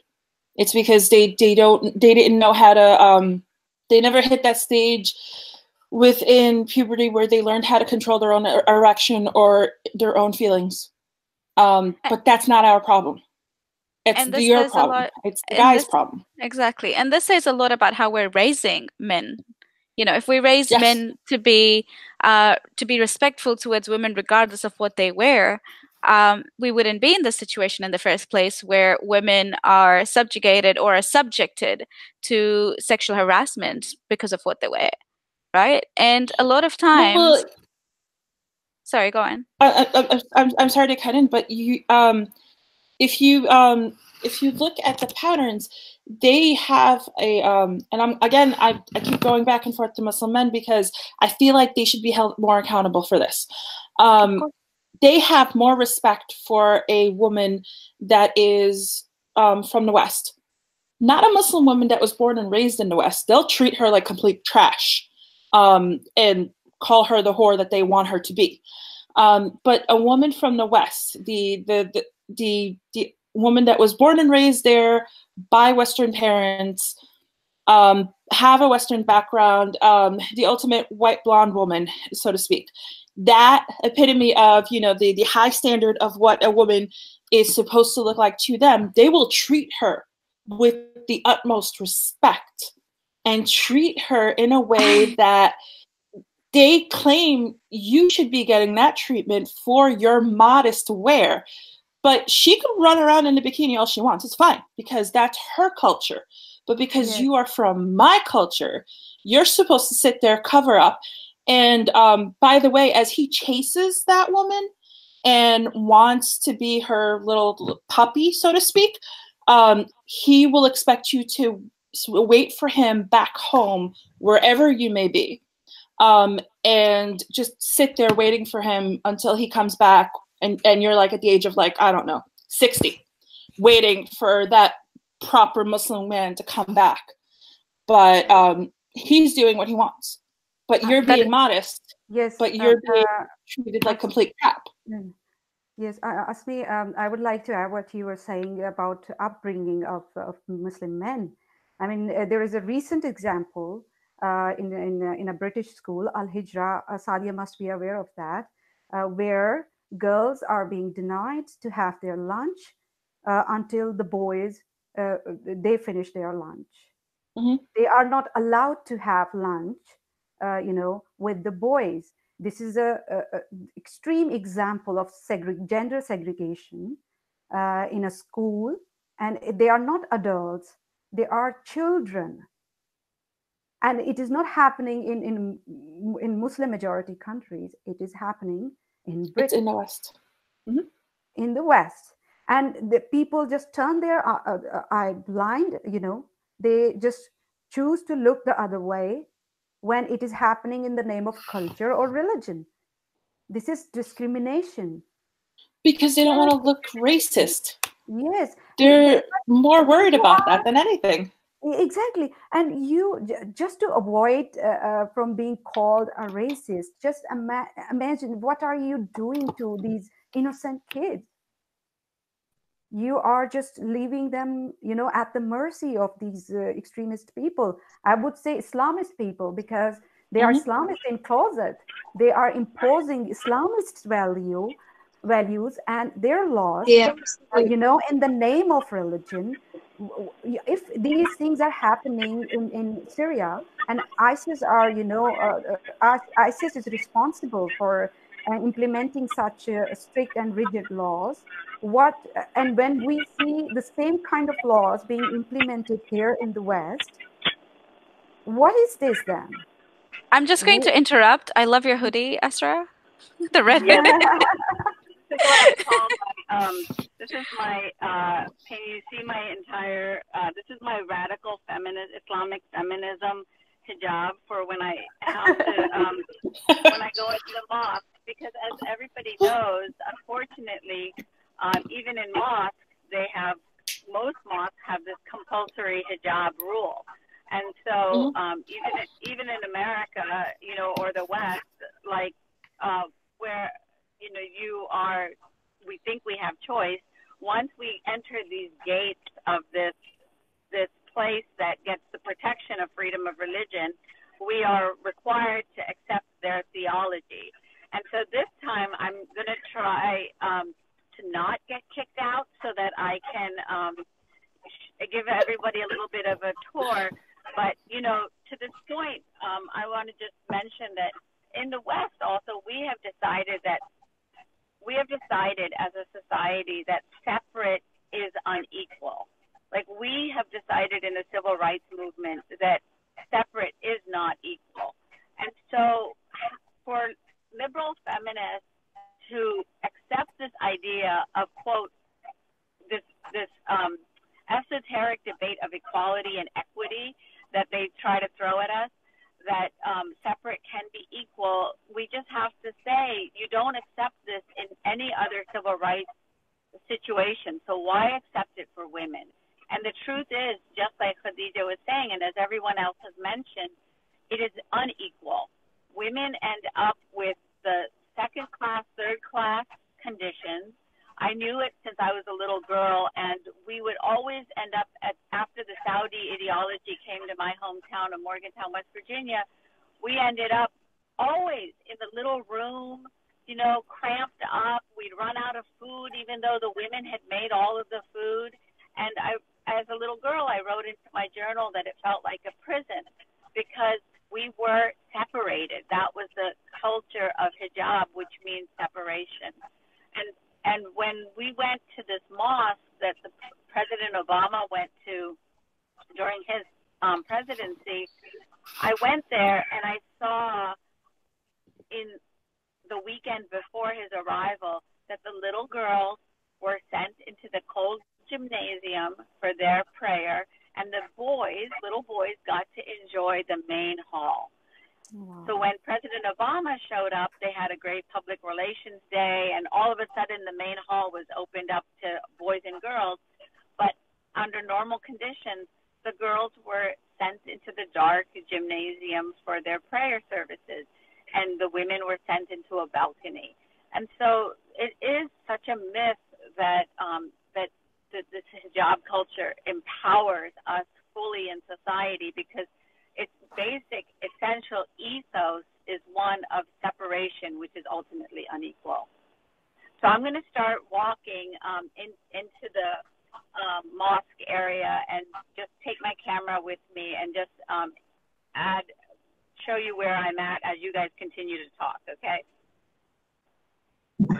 So I wanted to continue on about the ayats in the Quran, the followers. So there's another ayat in the Quran that speaks about the hijab, and it's in Surah An-Nur, and so it's ayahs 30 and 31. It's quite funny if you look into the context of it. So it's the ayat which says, "Tell the believing men to reduce some of their vision and gather private parts that is true for them to get love and acquainted with what they do." And then you read the next verse, which is about Muslim women. And it goes, "And tell the believing women to reduce their vision and guard their private parts," which is the same thing that the men were told, except for women, it then continues on saying, "Not expose their adornment, except that which necessarily appears thereof, and to wrap a portion of their headscarves over their chest, and not expose their adornment, except to their husbands, their fathers, their husbands' fathers, their sons, their husbands' sons, their brothers' sons, their sisters' sons, their women, that which their right hand possesses, or those male attendants having no physical desire, or children who are yet not aware of the private aspects of women, and let them not stamp their feet to make known what they conceal of their adornment." And just those two verses alone, you can look at that. There, for men, it's just like, don't look. But then for women, it's like, you can't talk, you can't speak, you can't with your feet, you can't cover yourself. And it's actually a very good example in the Quran of the inequality between the two genders. I guess it's the same school, Sadia, if I'm not wrong. Al-Hijab, where Ofsted officers, they found once, a misogynistic material being taught to the pupils. Yeah, that's not uncommon. I mean, so I used to work for a domestic abuse service a few years ago. We couldn't get into local Islamic schools to talk to them about sexual violence, domestic abuse, and actually even separating it from religion, which does permit, Islam obviously does permit domestic abuse and sexual violence. Separate it from that. It's in generic society. It's rife. 1 in 4 women experience domestic abuse, 1 in 5 women experience sexual violence. It's so prevalent. So it was important to go in on those grounds anyway, but we weren't even permitted entry into the schools. And Ofsted, the leader of Ofsted here, has been absolutely fantastic in challenging some of these issues. She said what she wanted schools to be doing was asking young girls, like toddlers essentially, if the hijab was their choice. I don't even think that's even a discussion. I think it was progress, but I don't even think that's a discussion. I would have concerns if a parent thought that their daughters needed to be covered. And also, if child sexual exploitation and child sexual abuse is such a problem in your society and in your community, surely you should be dealing with the perpetrators, not with the victims or the potential victims. I think something that we mentioned earlier, I think it was Asma that was talking about it, that so there's a few things actually. So Islam, one of the problems with Islam is when it was created, what was suggested was that it was perfect for now and forever. Right. So, and wherever and whenever you're using Islam, it is perfect for that time. Well, the problem is, actually, we know that it's not perfect for now. I would argue that it wasn't perfect for back then either. But I mean, I guess that's a separate discussion. But the fact is that right now, it's not suitable for a modern, liberal, secular, democratic society. So we do need to be having conversations about the thrashing that Islam needs, really, to drag it kicking and screaming into 2019 rather than, the 7th century when it was created. So what I would just, if I could, just for a moment, what I'll do is just introduce folks a little bit to the movement that we're trying as many Muslims. We began in 2015 this organization, this network called the Muslim Reform Movement, in which we agree that there is no permanent interpretation of Islam that has to stay stuck in the 7th century and continue into the 21st century. What we are doing is challenging interpretations that, for example, give unequal interpretations for women, such as the idea that 2 women equal 1 man as a witness, that a daughter deserves less inheritance than a son. And what we did is on that day in 2015, we came here to this Islamic Center of Washington that is run by the government of Saudi Arabia and other Muslim countries. And we posted on the front door of the mosque this declaration of secular governance, human rights, including the right to free speech, rejecting ideas of blasphemy, rejecting ideas of homophobia and sexism, and of course, rejecting ideas of extremist interpretation that allows for violent jihad. And so, if I could just for a moment tell you guys what I'm going to do, and just take us on this little tour. And I'm not sophisticated enough to have brought earbuds, so I'll just stay quiet. But what we're going to do is walk in through the side entrance because we have snowy streets today and sidewalks. And so they close the front door. But I'm going to take you in through the front door where women are not allowed to go in when it's Friday prayer day. And then I'm going to take you to the side entrance where we are supposed to sit. So just join me for a moment, and I'm going to take you here with me. Let me know if you can't see anything clearly.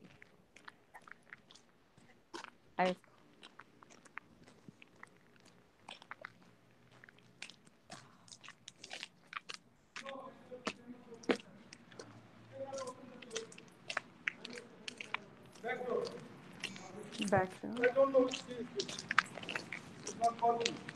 Oh, the front door is not working? No. Oh, so he just sent me to the side. So that's where men go. This is this back way.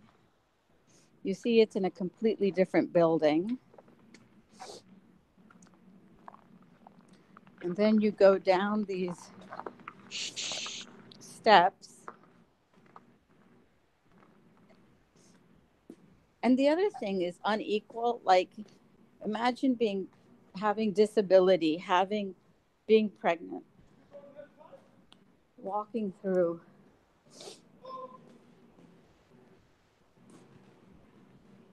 And you see the arrow says sisters there. And then the women's restroom. Let's even see if it's open.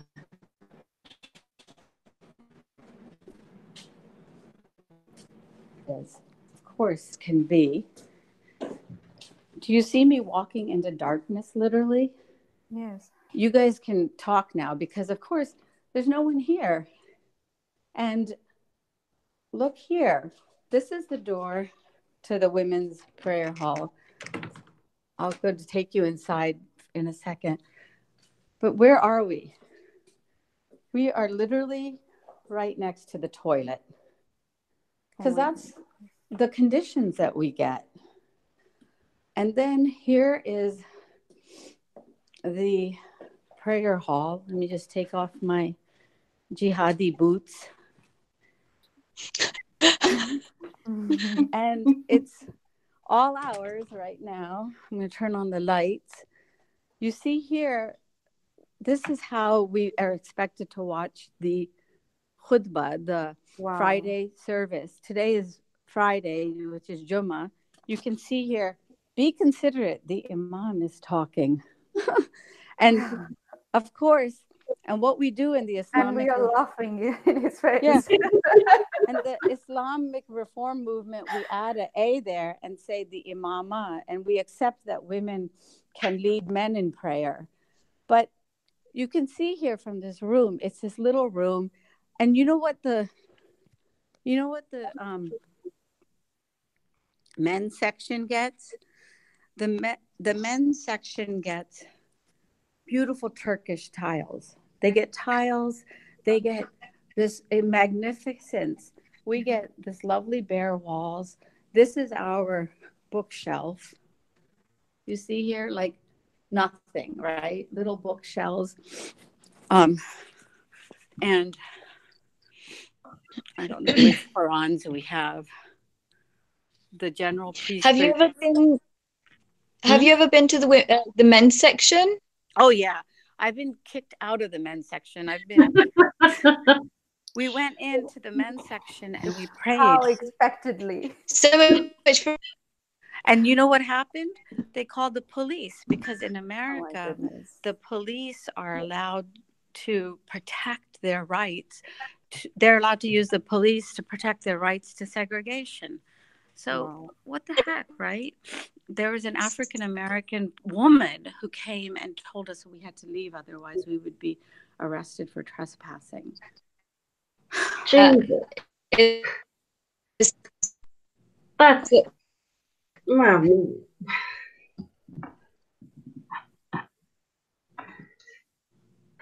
I feel silent. I feel like it's coming into these spaces. That's why I did this journey with us today. Hey, why don't I just be radical and take off my wow, what a radical idea. I wonder if this room is videotaped. But what the heck? Like I have never been bareheaded in a mosque. Oh. It's not allowed. Yes, it's not allowed. Yeah. I went into one Shia mosque without my scarf, and then the guy, like Imam, talked to me. I ended up in the principal's office, and he proceeded to then, of course, tell us about how the Jews were behind 9/11 attack, because that's part of the slippery slope of ideology that we get, right? Like the headscarf, I hope everybody watching understands that the headscarf is just like the canary in the coal mine. It tells us immediately, it's a symbol of the ideology. And I know when I go into a mosque, I know exactly the ideology of that mosque by how and they treat women and where they're going to go. And there's hardly a mosque in the world that allows women to be in the front row with the men. And that's the separate and unequal that people have to understand. The hijab culture feeds the idea that we're too sexy for our hair, we're too sexy for our bodies. Even in this space, and I'm alone, I'm talking more quietly because we're too sexy for our voice. Oh yes, you are not allowed to speak loud. Yeah, yeah. There's a chat. One of the questions from the chat was asking, are women police allowed into the male section to remove women? Oh, yeah. Like when I went to the Islamic Center of Los Angeles, which is considered one of the more liberal mosques, where it's the headquarters for this organization called the Muslim Public Affairs Council. And they are one of the groups that perpetuates hijab propaganda along with the Council on American Islamic Relations. I went into the main hall and it was an angular room. So I thought, let me go to the far corner. And in a way, by being at the angle, I wasn't in front of the men, which is their big word is that we cause fitna, which is fitna is the club over our heads that we cause conflict in the men. Basically, we are responsible for their erection, right? Like this is the bottom line. And that when we bend over in prayer, like, oh my God, it's like they all get erections and they can't stay focused on prayer. So they sent a woman and she was like, sister, just come out here. And I was like, they wanted me to go outside the door. And I knew the door led to an alley. And I'm like, okay, I'm not that stupid. So I stayed. And you know what they ended up doing? I refused to leave. And they put literally this velvet rope around me that they use like at movie theaters, one of those separation things. And again, it was like, oh my gosh, this will be like my invisible cloak, right? Like nobody will be able to see. You're an exhibit now? Yeah. If we're not exhibits, we're like ghosts put behind fences. Argument. their basic argument is always like there is no compulsion in religion, so we are free to wear what we are wearing, and saying that hijab is not a matter of choice is not true. But I always say that this one sentence, there is no compulsion in religion, is only in theory. It's not in practice. Yeah, Okay. ask the people that For left what all happened. the people, those who change their mind, Yeah. like whether they want to leave the religion, or they want to remove the hijab, or they want to go outside of their house without the permission of their so-called guardians, it's not practical. It's always in theory, and it is a good way to make an argument, but it does not justify the essence of debate that we are having right now, that whether women are free to do whatever they want. It does not qualify to that debate even.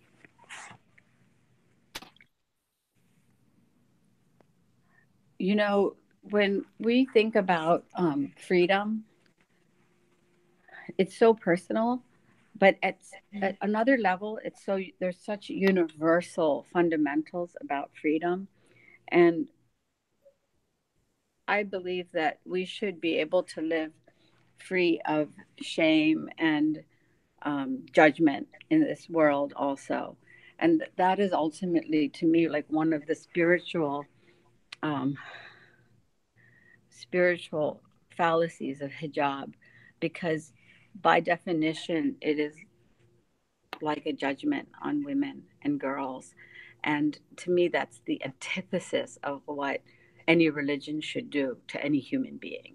And I think, that's why I sit here in solidarity with ex-Muslims, because I know the suffering you have endured in trying to just have free will. And I don't think you should ever live with the pain and shame that comes with your own path, and that ultimately that's religion. Assalamu alaikum.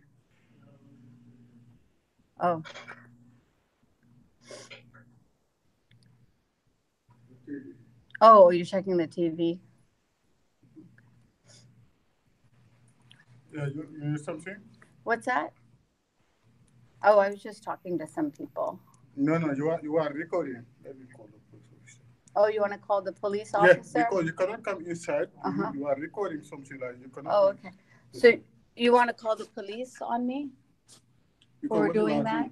I know you. You know me, so what do you want to do? You cannot come take this kind of, Oh, okay. So I think I'm being kicked out of the mosque because there's nobody here, but once again. But the masjid is so offended by your presence. Yeah, Yes, exactly. And the idea that I would share any realities of our. So I think you have your videotaping. Great. What's your name? Wait, so he could record you? Yeah, you can record me. It's legal. Goodness. Why I'm recording you? Why do you want to record me? Why are you recording her? Why are you recording her? It's not illegal. Why you are recording me right now? Because you're calling the police on I don't me. call any police because what you are doing. But you said you were calling. No, because when you are recording me, I will call police. Oh no, you told us. No. Did you guys all watch him earlier saying Yes. that he was Yeah, exactly. Yes. Yeah. So Classic standard. But was I disturbing you? Yes, you disturb people. What's the big deal? Why can't you stay there? It's illegal. Did you hear that, you guys? Oh, what's illegal? What's illegal? What's illegal? Women's presence is illegal. Yeah. So again, I think you have given us good indication of how welcome we all are at the mosque. Thank you so much. Because actually she's not wearing traditional, covering. That's why. Because she's not a man, so she shouldn't be there. He's offending this fragile masculinity. Yeah, exactly. Yes. Wow. Let's see what it is that I have offended so much. Oh, look, the sunshine. I emerge from the darkness into the sunshine. Can you imagine? So is he actually calling the police right now? He is. Just imagine. Well, are you going to wait there and see what they have to say? Because surely in a free country, you've done nothing wrong. Yeah, exactly. And so I can stand here and enjoy the beauty that the men have. What's that? I just want to ask: is the mosque private property, or is it a public building? Well, in all the Western countries, the places of worship have been allowed to make their own rules, right? And those rules today are allowed to include gender inequity.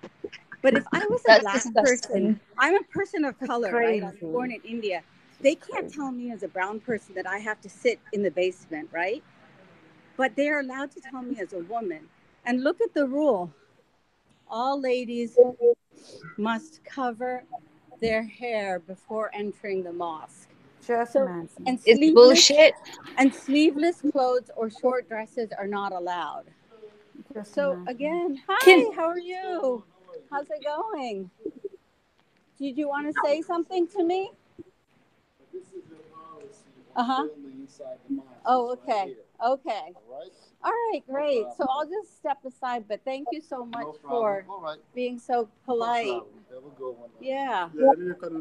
Okay, thank you so much.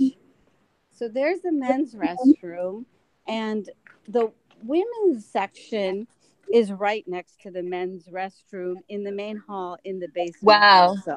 So that's where we belong, in their shitter. Yeah. What's that?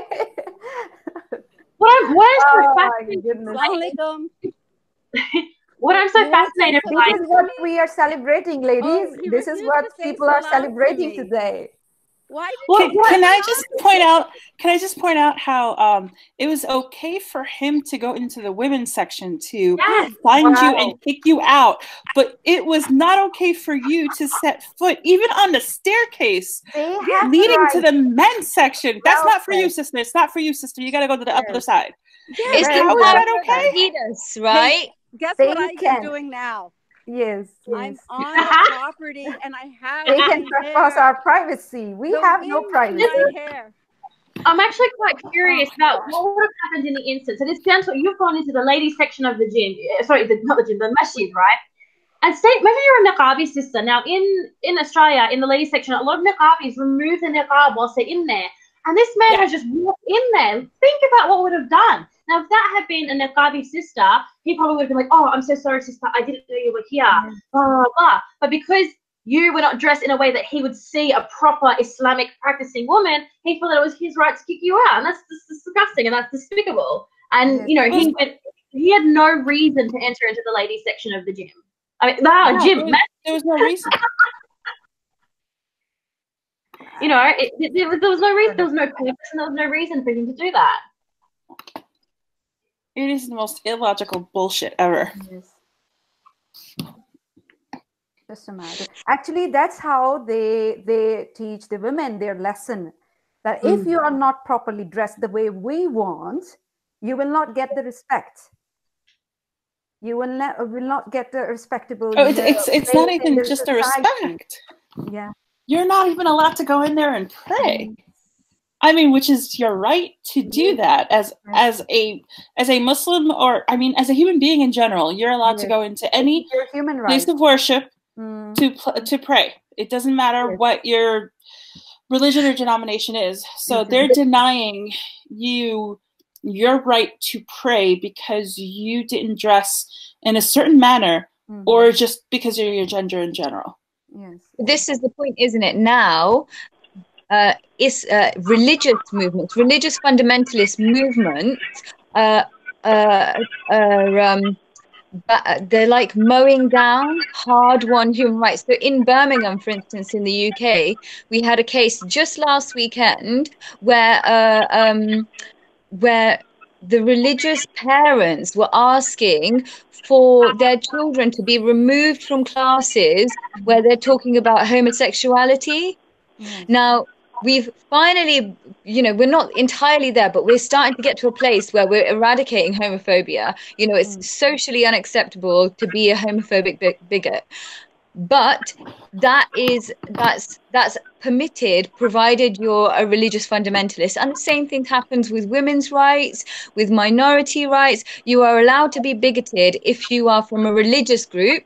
And the worst thing is, one religious group started doing this. In this case, it was the Muslim parents who were wanting to remove their children.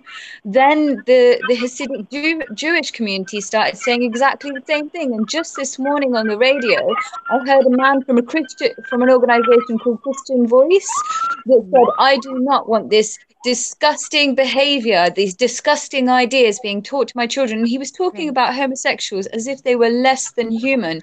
Now, if you give space and oxygen to religious fundamentalists, they will get out of hand, and they are. They are mowing down hard-won human rights. Exactly. And you know what?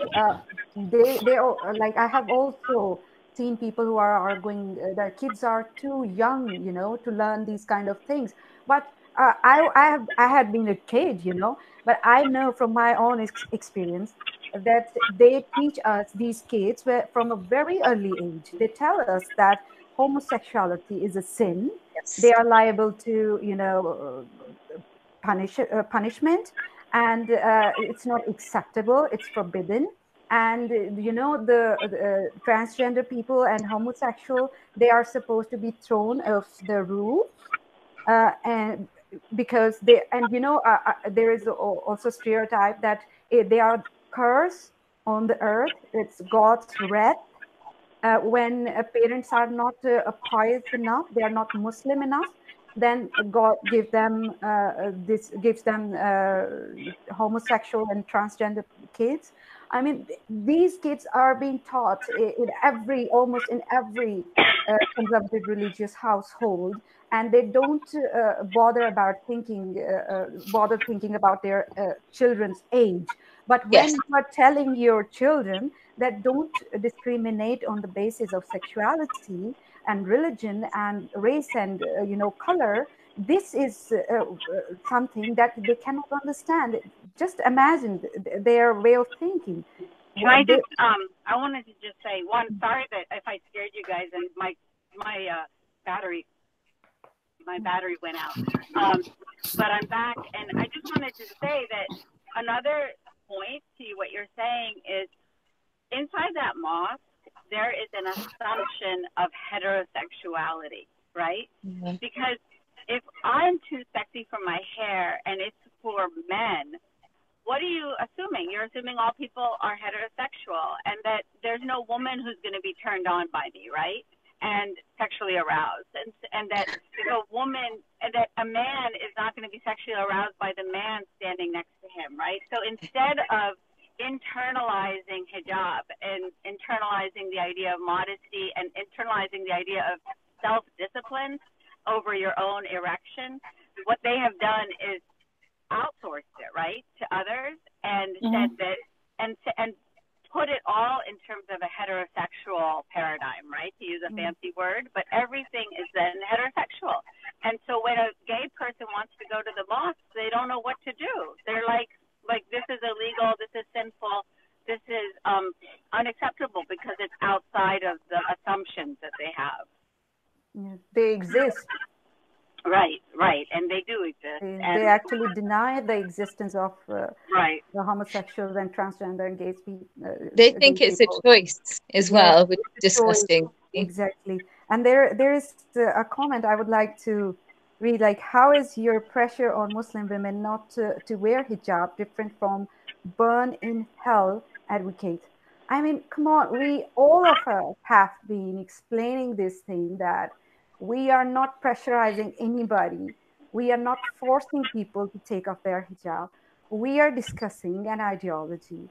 We are talking about a mentality, mindset that endorses discrimination against women and use hijab, burqa, niqab as a tool to suppress women. And this is a reality. This is not something that we are making up. This is a reality. I read that comment, and I just thought, You don't get it. Like, you don't understand. And obviously they do understand. They know, people know that there is propaganda of this ideology. It's existed full steam in our community since 1979 and the Sunni Shia war for the hearts and minds of Muslims. And the Sunnis and Shia extremists, fundamentalists, whatever you want to call them, ultra-conservatives, are united in one very fundamental point, and that is the idea that a woman has to cover herself, that she has to be separate, and that she is the cause of fitna or conflict in a community and society. And that is fundamentally regressive. That is fundamentally denying women their full agency in society, and people have to really do this thought exercise and contemplate, if you want to support this ideology, what are the values that you're supporting, and ask yourself whether it's consistent with the values that you feel for all of humanity. I have to say, like, if we were to fight. Oh, my friend is excuse me, but let me just videotape him because he's videotaping us some more from there he is, for their, that's illegal. For their dossier. I think it's not illegal. That's illegal. You're in your car. That's illegal. That's creepy too, right? Yeah. Like, I'm just a normal person with like normal behaviors. She's not carrying any weapon. No, she's carrying is that being a woman, This is but this is exactly what I mean. So if women were to tap into this power that we have, like, it's so obvious that all of these people, these ideas, these individuals that want to control women, and that's ultimately what it's about, right? It's all about control. If we were to tap into that power and utilize it against those that want to control us, they would be so shit scared. Seriously, the backlash I see women that are outspoken experience is because they're so scared of what we could do to topple them from their thrones, from their pedestals that they're on. We're actually very, very powerful. Yes. And that's what they're scared of. Yes, exactly. I would say that they feel threatened, yes. by, they feel like our authority would be threatened if we let women be free. And I always say that when women toe the line, what is toeing the line? When they are toeing the line and telling the other woman that we are free and we are not being dictated, I guess this doesn't make any sense. It's very obvious when you are toeing the line. Modesty culture is being dictated and being put in place by men. There was no woman who decided how women should be dressed up. They were all men. They made boundaries. They set them for women, and they make it obligatory for women. So how can you claim that it's not being dictated by men? It's all about men. What you are doing, you are speaking their language. It's not women's language. I see from Khadija, the first wife of Prophet, it's not her language. It's the language of men. So it's useless to say that you are not being dictated. But you have no courage to accept it, that you are being dictated, I would say. And those, like, women I see in front of, like on my screen, they are courageous women, I would say, have the courage to say that we are not being dictated by men. We can do whatever we want. Can I just point something out really quickly? I don't know if anyone else has had I want to say the pleasure of reading one of the oldest texts that's out there on a religious level. Happens to be about the ancient Egyptian religion, the Book of the Dead. One of the major ways in order for a man to pass through the underworld to get to a better place, so to speak, like soul-wise, one of the major questions that's always asked is, how did you treat your wife? How did you treat the women in your life? Would they let you pass? Mm-hmm. Everything depended on whether or not you had done right by the woman. The woman had the power as to whether or not you would pass, depending on how you treated her, how you were around her. Did you treat her fairly? Did you treat her with respect? Did you treat her? I mean, the list goes on. Granted that a lot of the monotheistic religions would take a look at this nowadays and say it was just it's all blasphemy and whatever. But historically, it's just look at it historically, it was a society that was literally run by women. I mean, they had women rulers before modern society took place, and you had, I mean, the Queen of England, so to speak. So for us to I kind of feel like we're going backwards, but yet we're not going backwards. It's like we're going backwards to get sideways. Because if we were going backwards, yeah, if we were going, it's like backwards into the basement type of thing instead of backwards into what we historically were supposed to do. I remember reading a book about Egypt when I was reading about hijab over maybe a couple of decades ago now, and it was interesting with the visceral hatred that they talked about the pre-Islamic time. They called it the Jahil time. I guess in translated it would be like the paganistic time. But if you look at many time of ignorance. Yes, but if you look at many paganistic sort of practices that existed, they were much more women-friendly than all of the post-pagan stuffs. I mean, pre-Islamic era in the Saudi Arabia region, if a woman wanted to get divorced, she had the power, not the man. All she had to do was just turn her tent around. You couldn't find a door. That meant don't come home. Google Hangout. Can you guys hear me or see me? Yeah. We can hear you. Oh, okay. Good morning. Sorry for being so late. I had the time difference totally wrong, and now I'm trying to get my video working. Loving this conversation, though. That's really interesting stuff there, you guys. About the tent, Esme, was that everybody, or was that just the Prophet's wives? No, the women pre-Islamic. During the pre-Islamic era within the Saudi Arabia region, that the tribal area, they had the power to divorce the man, not the man divorce the woman, and all they had to do was just turn the tent around so he couldn't find the door. Wow. So the Jahiliyyah for him. That's why I guess Khadija, not this Khadija that's here, although this Khadija is an amazing woman, but I mean Khadija, Muhammad's first wife. That's why she was, a business owner and all that stuff. Like she was actually an empowered woman during the Jahiliyyah time, supposedly.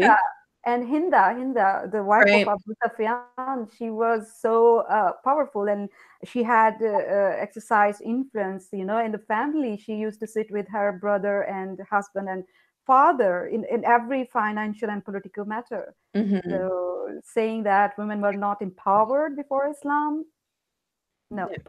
Propaganda. Yes. They were just burying all the girls. Yeah, I did read some work, but I can't remember her name right now, but she was a Muslim woman that did her PhD in this, and she went back and she found all of the research to prove that it wasn't so. I mean, there's like you guys were just talking about, it wasn't like that before. We were sold this idea that Islam came and Muhammad was the first feminist, and that he gave women these rights that they didn't have before. Really, No, they had rights prior. We've got to challenge what rights, right? So if a woman is only entitled to half the inheritance of a man, she's half a witness in some parts of the world. She's not even allowed to be a witness. If she has to take all the responsibility for his rapey sentiments, what fucking equality are we actually talking about? Where is this equality, exactly, right? and you know the amazing thing, they have laws to punish a woman for adultery, but they have no law that address rape cases, you know. Yes, when women is victim, there is no law whatsoever. I have done the research because I was so much curious that we hear in Iran women are being stoned for adultery, for fornication, but there is not a single case of women being raped and got justice. No, there is. Yeah. Well, because they count rape as because they actually count rape as fornication outside of marriage. They don't count it as an actual act of violence on the human body. They don't look at it at all in that manner. It's your fault. You were there. You participated by just existing in that situation. That isn't how it is, but that's how they percebe it. Yeah. Which is not married standard. And for me, it's enough to see. For me, it's enough to see how feminist this religion is, literally. That if you cannot provide justice for a woman who is being raped, or who has, who is facing this kind of difficulty and sexually harassed, there is no justice for her. So what kind of feminism is this? And it's not like they didn't know it was going to happen, right? Because they put so much pressure on women to cover themselves. So you knew this was going to happen. To have no provision in a system that allegedly is going to be the best system for the entire, world, for the rest of humanity, to have missed such a big gap means that, you weren't really the greatest. Yes, and you are defined as wives, sisters, daughters, and mothers, and slaves, not an individual. So if somebody is raping you, either maybe he is thinking you're a slave, you're a wife. So it doesn't count as rape, if you're doing it to your wife or a girl you assume that is a slave. Well, if you think about it, within the past, I want to say 30, 40 years within the Western world, they just recently adopted laws that covered women that would get raped within their marriage. Because it's at that point, it was almost as if, well, I mean, you belong to him, he could do whatever he wants to you, which that's not. It's no one belongs to anyone. It's everybody's their own individual self. When that law was being debated in Parliament in the UK, so it was in 1991 that law came in the UK. But when that was debating, an MP stood up, an English MP, a white British MP, and said, "Well, if you can't rape your wife, who can you rape?" The problem is that wasn't then a law that was created for everybody. It was just created for white women. And actually, the sexual violence movement in the West has failed to account for women of color that are experiencing the same thing. I mean, I've worked in sexual violence services in this country, and I know that they are absolutely still failing to meet the needs of women of color, never mind Muslim women whose husbands will say, "I have the right to rape her, or I have the right to harm her." Definitely. This is a really devastating situation. We see that when you belong to a particular culture, like you can take an example from the cases of FGM, like female genital mutilation is not allowed. It's illegal here in the West, but still, do we see any case, executed? No, we don't see anybody being held accountable for, putting for making women or children or toddlers go through this inhuman process. Yeah. So, And the kinds of controls that are exerted on women within Islam are on a spectrum. FGM is one of the things on that spectrum. I mean, we've had laws in this country since 1985 to safeguard against FGM without a single prosecution, without a single conviction, because they're actually failing to make the links with the ideologies behind them and challenge those ideologies, because that's how you eradicate a harmful practice. This excuse is not enough when somebody is telling you that they are doing it on religious ground or on cultural ground. It's not enough. You are not dealing with objects. They are human beings. I don't even. You cannot turn a blind eye to them. You cannot say that, okay, it's your cultural matter, I'm not interfering. Well, because again, they're afraid of looking like they're being racist. They don't want to see that they're stopping you from having your rights to do what you need to do. But without saying, I don't understand this thing that how come when you are implementing a law which is, you know, equal for everybody, how come you just assume that somebody would be thinking about you as being racist? I'm unable to understand that. You are simply implementing the law of the land. But that is a kind of racism, isn't it? The fact that you hold a different standard for your own people, and for people of color, you decide actually we need to even think and discuss their religion or their culture. It's very, very offensive.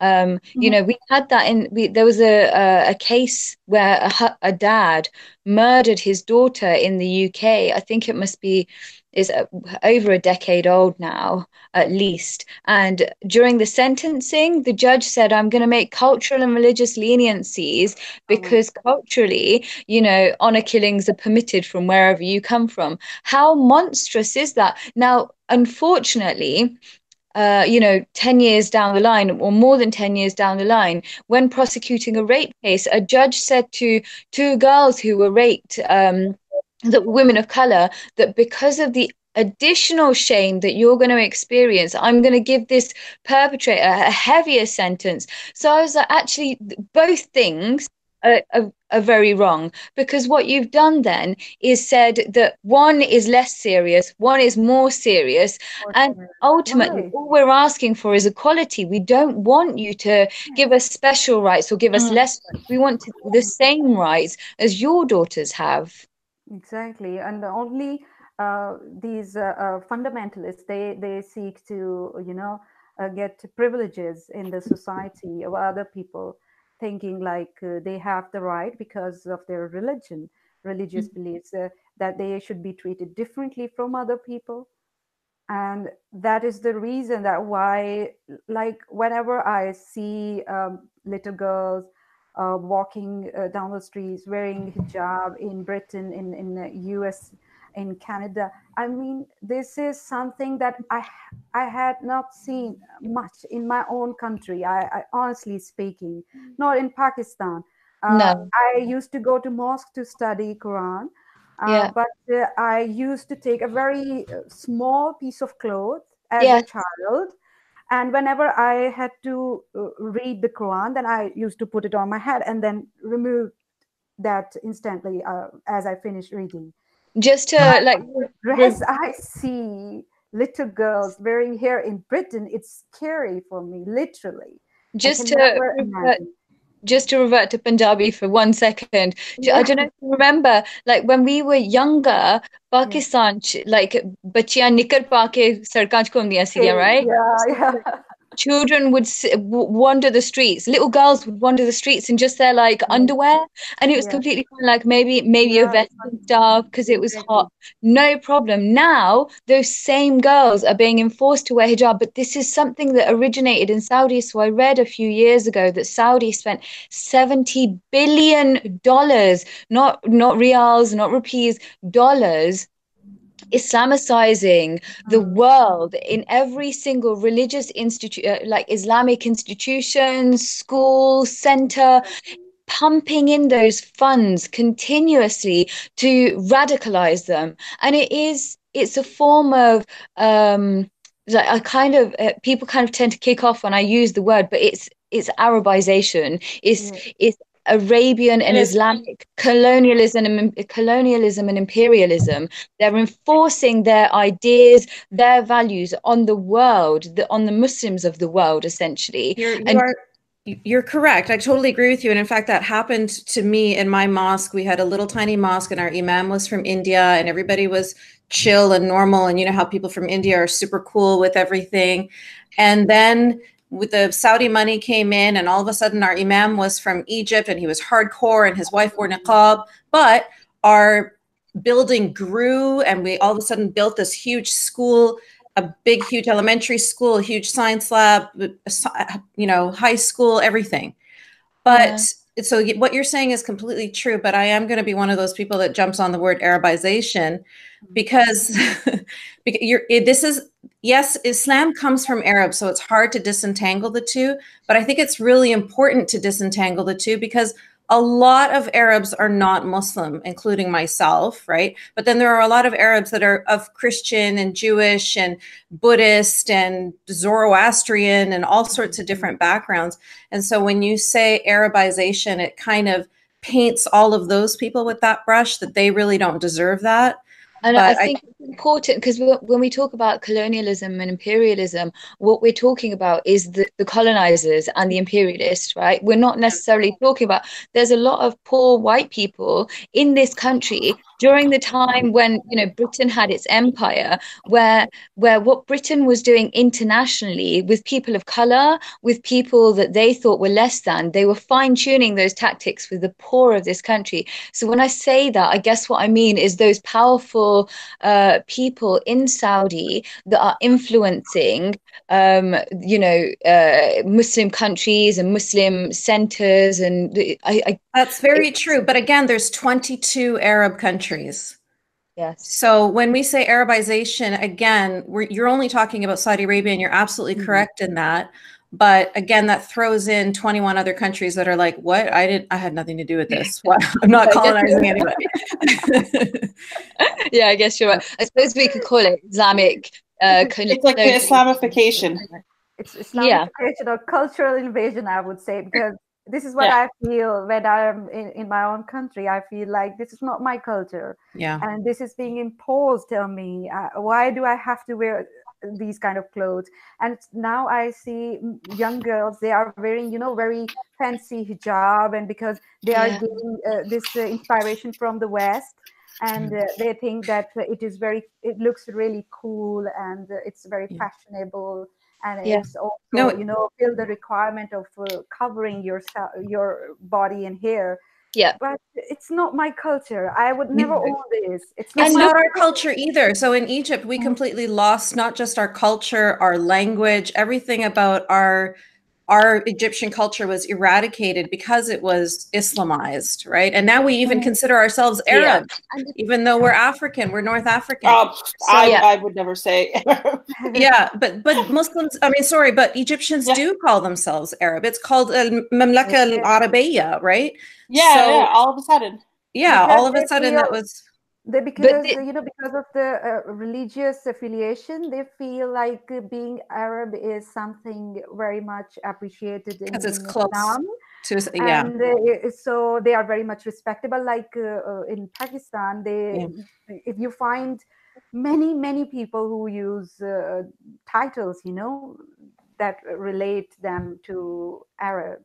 Yeah, I know. But the thing is, I just want to remind everybody that Arabs are the first victims of Islam. That's how we have to look at it. They're not the ones that, you know, there are a lot of Arabs that they're like, if you look back at Iraq and Syria and those countries and how rich their cultures were, and you look at all the statues that ISIS and Al-Qaeda and everybody were destroying, you know, like our cultures were lost too. So, you know what I mean? Like Arabs were victims of this. And so that's the only reason. Obaid was saying here in the comments, Qurayshization of the world. I guess we can say that, or Islamization, but And it's interesting because actually, if you look at internationally, all of the countries where Islam is now very, very powerful and very, very influential, as it were, it's kind of enshrining itself into the legal system, into mainstream society and everything.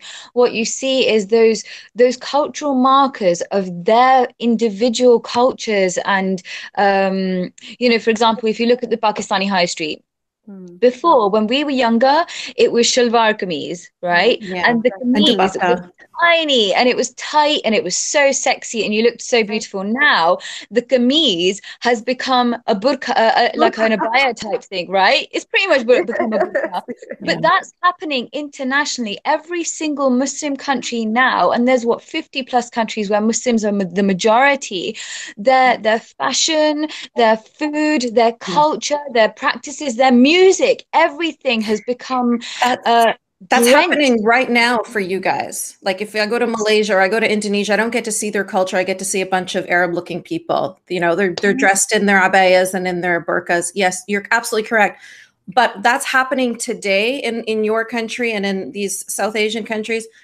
But that happened in the Arab countries a long time ago. So again, with 22 Arab countries, obviously we didn't all share the same culture. We didn't all share the same even language, right?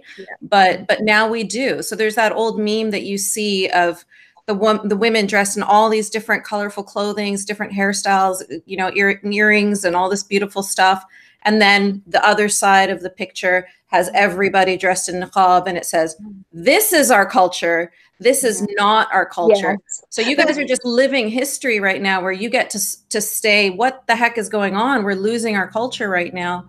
But accountable first and foremost, because the financial influence that they do have is definitely Saudi. Because you couldn't say, for instance, that Egypt is influencing the world with their kind of Islamic ideology, because they don't have the financial clout to do that, whereas Saudi does. And actually, there's something about that as well. What I've noticed is when we're holding these countries accountable, we go to the religious extremist countries that have money. So we can criticize Saudi, we can criticize, say, the US for its Christian right, or Israel for its Jewish fundamentalists, but we don't criticize religious nations that don't necessarily have the power, the financial clout, when actually those ideas have been brought in by Saudi, but they're then still continuing to impose those ideas. I guess the only comparable thing that I can think of is when we're talking about homophobic laws. So in Pakistan and India, when we talk about homophobic laws, something that quite quickly people tend to pipe up about is, well, this was brought in by the Brits. Well, yes, there were quite a lot of laws brought in by the Brits, but those that they didn't like, they got rid of pretty quickly. Those that were suitable for their culture, their ideologies, their belief systems, they further enshrined them into their legal system.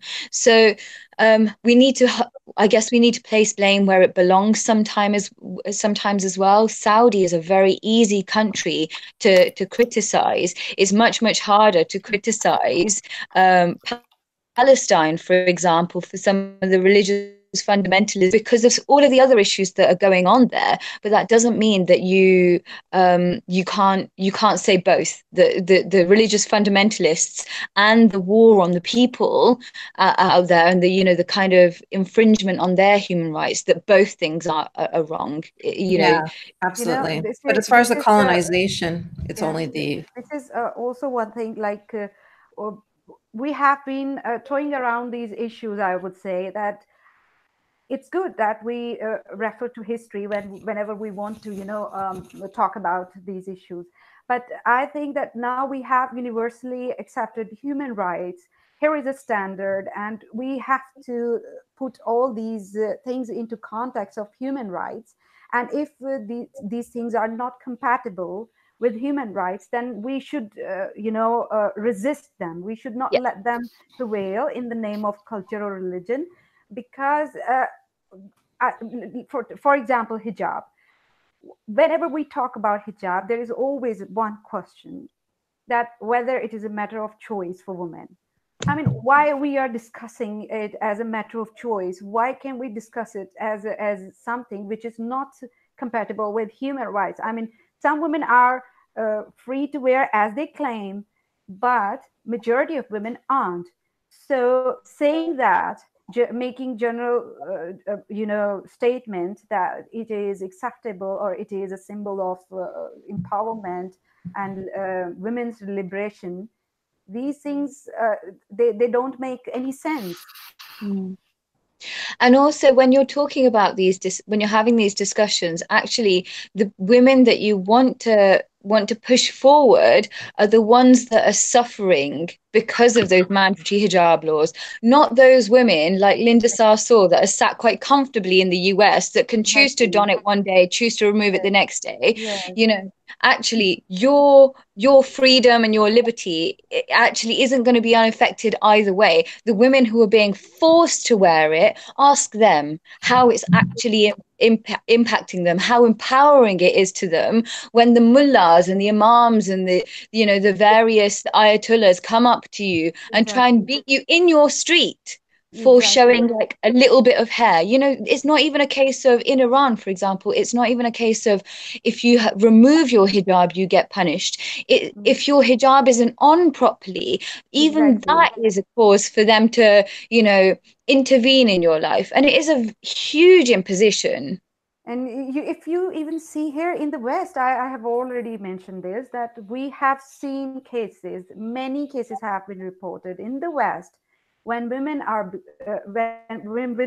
tortured for refusing to wear hijab. Some of them were killed by their own family members because they refused to comply with ultra-conservative lifestyle. Yeah. They were killed in the name of honor. Yes. But mainstream media does not, highlight these cases, just conveniently brush them aside. This is the horrible aspect of this modest culture that we don't discuss. We don't often hear on mainstream media. And since when do we talk about the things that are okay? Shouldn't we be talking about the things that are a problem? Like, we're not talking about all the girls in colleges that don't get raped. Right? We don't have a day to celebrate the fact that they didn't get attacked sexually and assaulted. Do you know what I mean? But we have conversations about the problem. We have conversations about where this is an issue, where it's an atrocity, where it can cause, trauma and violence. So that's what we need to be talking about. So when people keep on asking me, like, why did you start No Hijab Day? I was like, well, because that's where the conversation needs to be. That's what we need to be shining a light on. Like you were saying, Sadia, everybody's talking about, oh, it's empowering and, oh, I love it. And, oh, it's feminist. Those voices have been heard. Those voices are all over mainstream media all the time. Like you said, Linda Sarsour leading the Women's March, big hijab on the posters. We've heard that story. We've heard that side of the story. So now can we talk about the problem? Now can we address the actual issue here? Like you were saying, Khadija, girls can actually be killed, and that's in Western countries. And, we had that here in Britain. We had the murder of Shafilia Ahmed in 2003 by her mum, simply because, she dressed more conservatively than I do on a daily basis. She was wearing jeans and a plain white t-shirt, and that was her crime. And that night, her mum decided to have her murdered. They all colluded to murder them. And worse still, they murdered her in front of her siblings so they could enforce, this is what you do, if this is what we will do if you transgress our set boundaries. And they were absolutely religiously informed boundaries. And then you say we had the same in Canada. Then you say it's a matter of choice. When you hear a woman saying this, who would determine that whether she is free of pressure or not, whether she is having fear of her life or not, whether she is all free to take this decision or not? We cannot decide it when we see these kind of cases. And you kill one girl and you set an example for the rest of the community. Exactly. Yeah. It's like Saudi Arabia leaving decapitated bodies hanging in the streets. Right? It's just it's a message to the rest of you, girl. And that's how I felt when my mother threatened to kill me. I thought of In Canada, we have had honor killings. I knew about them. So it's not an empty threat. Like you said, if just one girl dies, it doesn't have to be your family member right in front of you, like they just horribly did to this young girl in the UK. But even just knowing about it, knowing that it has happened in your country is enough to make you, you know, tighten that hijab on and make sure that all your hair is tucked in. And the other problem, guys, if I could just step in for a second. We have 10 minutes left with our beautiful viewers, and welcome, Yasmin. It's so nice to have you.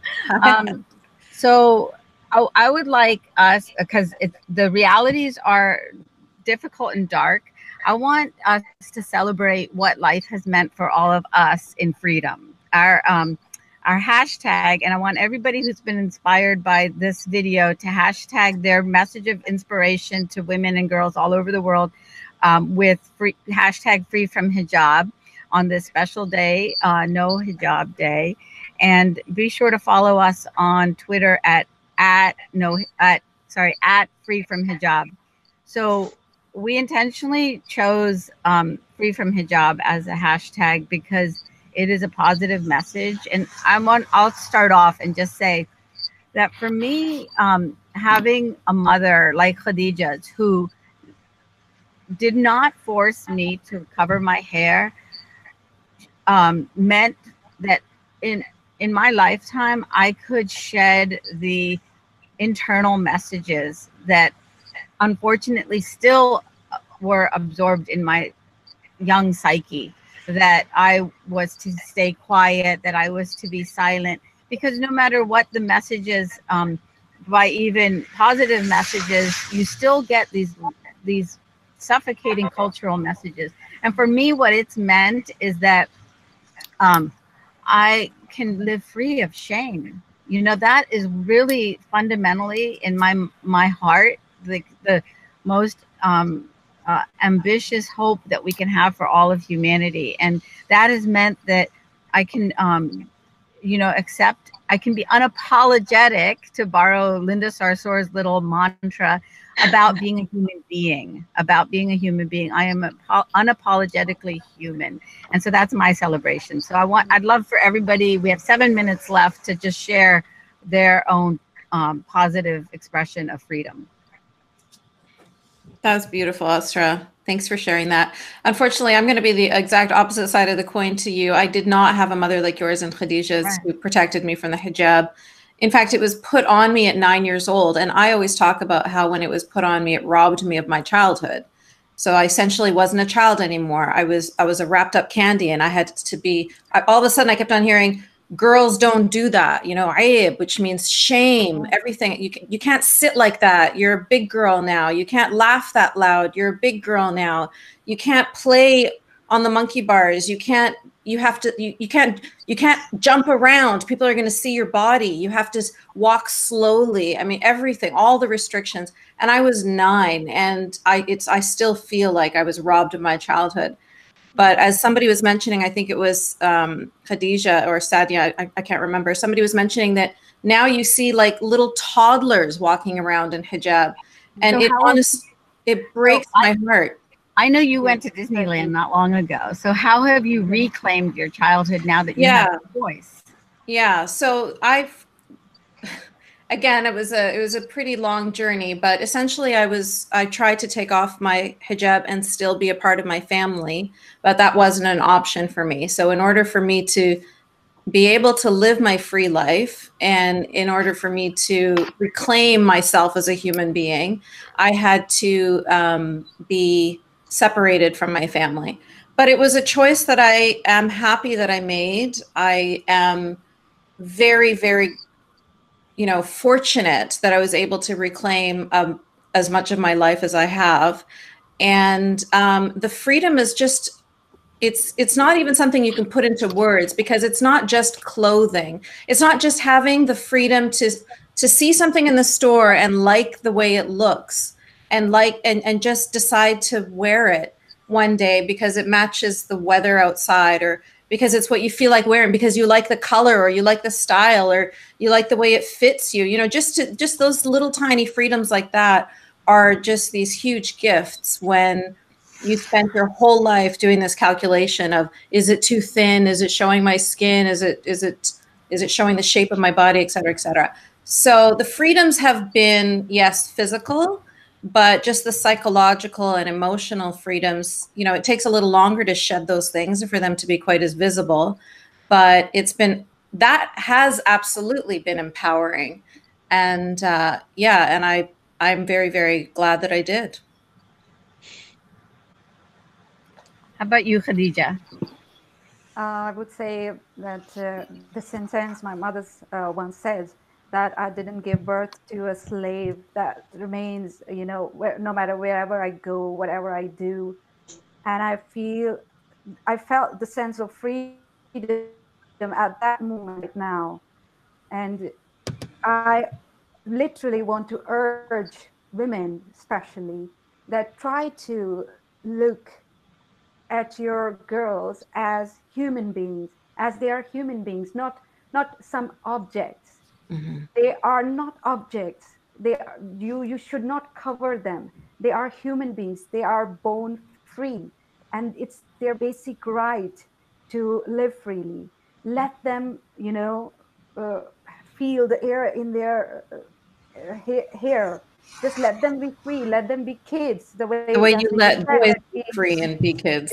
yes, the way you just said that you felt like your childhood has been robbed of you. This is a very painful feeling, you know, for a children, for an adult. So Nick, from my side, it's like it has been an inspiration that my childhood was not. I'm not saying that it was easy, because obviously uh,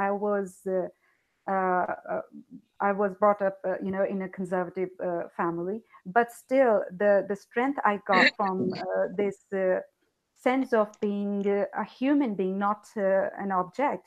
It has been a great strength for me for moving on to earn my achievement or whatever I wanted to do. And this is all I want to see for all the girls, for children, for women. And I hope that our message that free from hijab is not just free from an attire, it's not just free from an item of clothing, it's free from a system, a discriminatory system that looks down on women. And this message would be conveyed. Yeah, absolutely. Nick, can you tell us your story? Well, you know, as I mentioned before, you know, being raised with, you know, hijab at 7 and niqab at 12, the only thing I can really say is, if you are a Muslim woman or an ex-Muslim woman and you don't want to be wearing the hijab, you don't want to wear the niqab, and every morning you wake up and you have to put that on and you feel like your heart is being ripped to shreds and that you know you can't make it through that day, you will gonna make it through that day. One day you're gonna experience that freedom, that first time you take the hijab off, or the first time, even if you take the niqab off, that liberating feeling, that small victory, you have to hold on to, because the moment you let go of that, it was going to destroy you. And every single day from when I wore that niqab at 12 years old, my goal was to get it off. I was going to have it off. And it took me 7 years and I lost my family. But I'm standing here today to tell you that you can do it, and it's going to freaking suck, and it's going to be hard, and you're going to be so conflicted and confused and feel so naked and lonely and isolated, but I'm going to be here for you. Yasmin's going to be here for you. Sadi is going to be here for you. Asra's going to be here. Khadija, we're all going to be here for you when you do that. And just reach out to us, because we are happy to help you and support you through this experience. Of course. If we were, I would be standing right now. Standing ovation. That was beautiful. Thank you.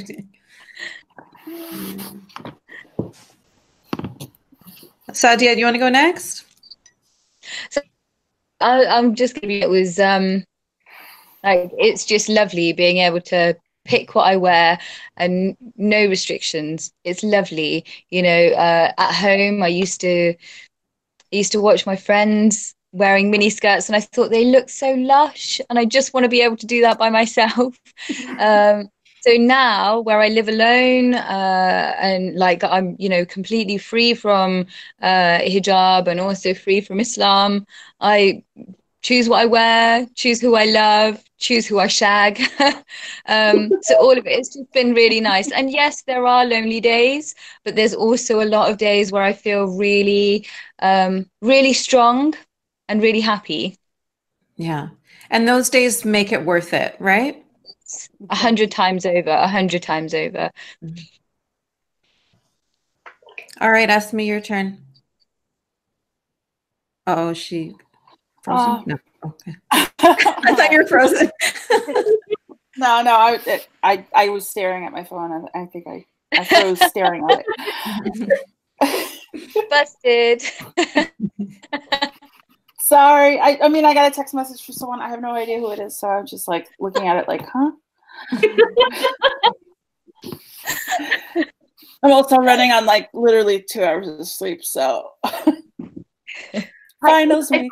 I can still be up here at 4 a.m. in Australia. You can make it through this. Yeah, you win. I mean, the minute we're done, I'm gonna go pass out.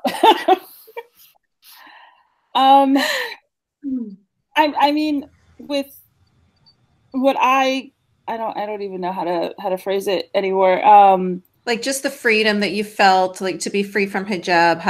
What has that meant for you, or has it been worth whatever price you've had to pay to be free? Well, I felt like I was no longer hiding. Yeah. Because I have to admit that was a major thing that that I felt, and I did struggle with it for a while, whether or not to take it off. And like I said, the nail in the coffin to get me to take it off was just being propositioned by those guys. I just got tired of hearing it over and over. So I was just like, I don't want to do this anymore. But the freedom was just how do you describe being able to breathe. It's like being able to breathe. Like I didn't feel like I was stifled. I didn't feel like I had to stick to a certain code that apparently didn't exist, but only for me. Like I felt like it was only rules that were set for me, because I did run into hijabis that did not follow any of the rules that were thrown at me. And I'm like, was this written just for me? Did I do something specifically that everybody's throwing this at me? I mean, was it something I said that you guys keep throwing this at me? Like I kept feeling like it was just rules that were tailored to me. Like I had specifically done something wrong, and I had to be punished for it. Rules like you can't pluck your eyebrows, or you have to wear loose clothing, and all of those rules. Yeah, that was me too. I couldn't wear makeup with hijab or tight clothes with hijab. Are you kidding me? Or pluck my eyebrows? No. I would be murdered. There's no way I could have done that. No, but I knew girls that did that. I knew girls that were full, like literally kabuki makeup on. Yeah. I mean, and I would see them without makeup once in a while, and I'd be like, please put it back on, because your face is just weird without it. Because it was so, the thick kabuki makeup had discolored their skin. That's how bad it was, and that's how thick the makeup was on them. That's why I was like, just put the makeup back on. I don't even bother taking it off. Like I couldn't do that. I couldn't even. But you know, at least those girls were able to express their individuality, right? Because I don't know about the rest of you guys, but I got to be an individual, which was such a big deal. Because I was just like Muslim thing walking, you know, like zero personality. I could not be myself. I had to be an ambassador for the Islamic religion 100% of the time. So those girls a lot of pressure to put on a child. Yeah, that is. Yeah, I have to admit that I was. I guess it would be considered kind of rebellious because most of my friends were male friends growing up, like through high school and college. I couldn't get out of that circle of I need to be friends with my own kind, female, Muslim, etc. I couldn't do that. I just couldn't. I wasn't raised with girls. I didn't know how to talk to girls. And I hate to admit that 9 times out of 10, if I did try to be nice to one, they'd stab me right in the back. So as a kid, that's a whole other podcast. Yeah, I was just like, that's true. I was just like, as a kid, it just kind of put me off, and I was just like, you know what? Let me just stick to what I know. I know how to be friends with a guy because I grew up with only brothers, so let me just stick to that. It's safer somehow to me mentally to just do that. But and that was kind of rebellious, so to speak, to do that. Even defying the Muslims in my college and not hanging out at the MSA or the whatever they used to call it back then, and instead joining the radio station. How dare you do something with music? The sisterhood, I think, like I did not have a sisterhood when I was a Muslim because there's that constant, you're always judging each other all the time. Too. Like, oh, this one's clothes are a little tight. This one's hair is coming. This one wears earrings with her hijab, whatever. And You're not Muslim enough. You're not Muslim enough. It was too much pressure, right? But as a non-Muslim free woman, like this sisterhood that's going on right now, like I wish I could hug all of you guys and then we could all just, you know what I mean? Like this is such a completely different way. And I think when you're free, you're able to reach out and help other people and to feel empathy and to feel love for your fellow sisters in a way that you can't when you're just, you know, when you're being squished and subjugated and you're angry and all you care about is survival. You hate everybody and everything because you hate yourself. And so you just don't have the capacity to reach out to your fellow sisters and to have that solidarity. And I think that's kind of what we're doing right now. And I loved your statement, Nick, about speaking to all the girls that are watching this right now and letting them realize like you are a part of this circle too. And we are here for you. And it is such a difficult road. I mean, I had to go through it before social media existed. So when I say lonely, like it was really lonely. I was one of those people like that you hear about that thought they were the only ex-Muslim on the planet because I'd never heard of such a thing. Yeah, I would say because of people like you, that many other people now they can muster their courage to come out and proudly say that we have left something which is not, compatible with human rights, with it's not compatible with their own, individuality. Yeah, I love getting those messages. The credit goes. Yeah, I love getting those messages of people that hated me and now they're like, I know you blocked me in my other account because you hated me, but like now I love you. Or that girl that tried to get during Hijab Day last year, there was a girl that tried to get another girl expelled because she refused to wear the hijab and she called her an Islamophobe and they tried to get her expelled. Now that girl, the one that was bullying her, even she has removed her hijab. Wow.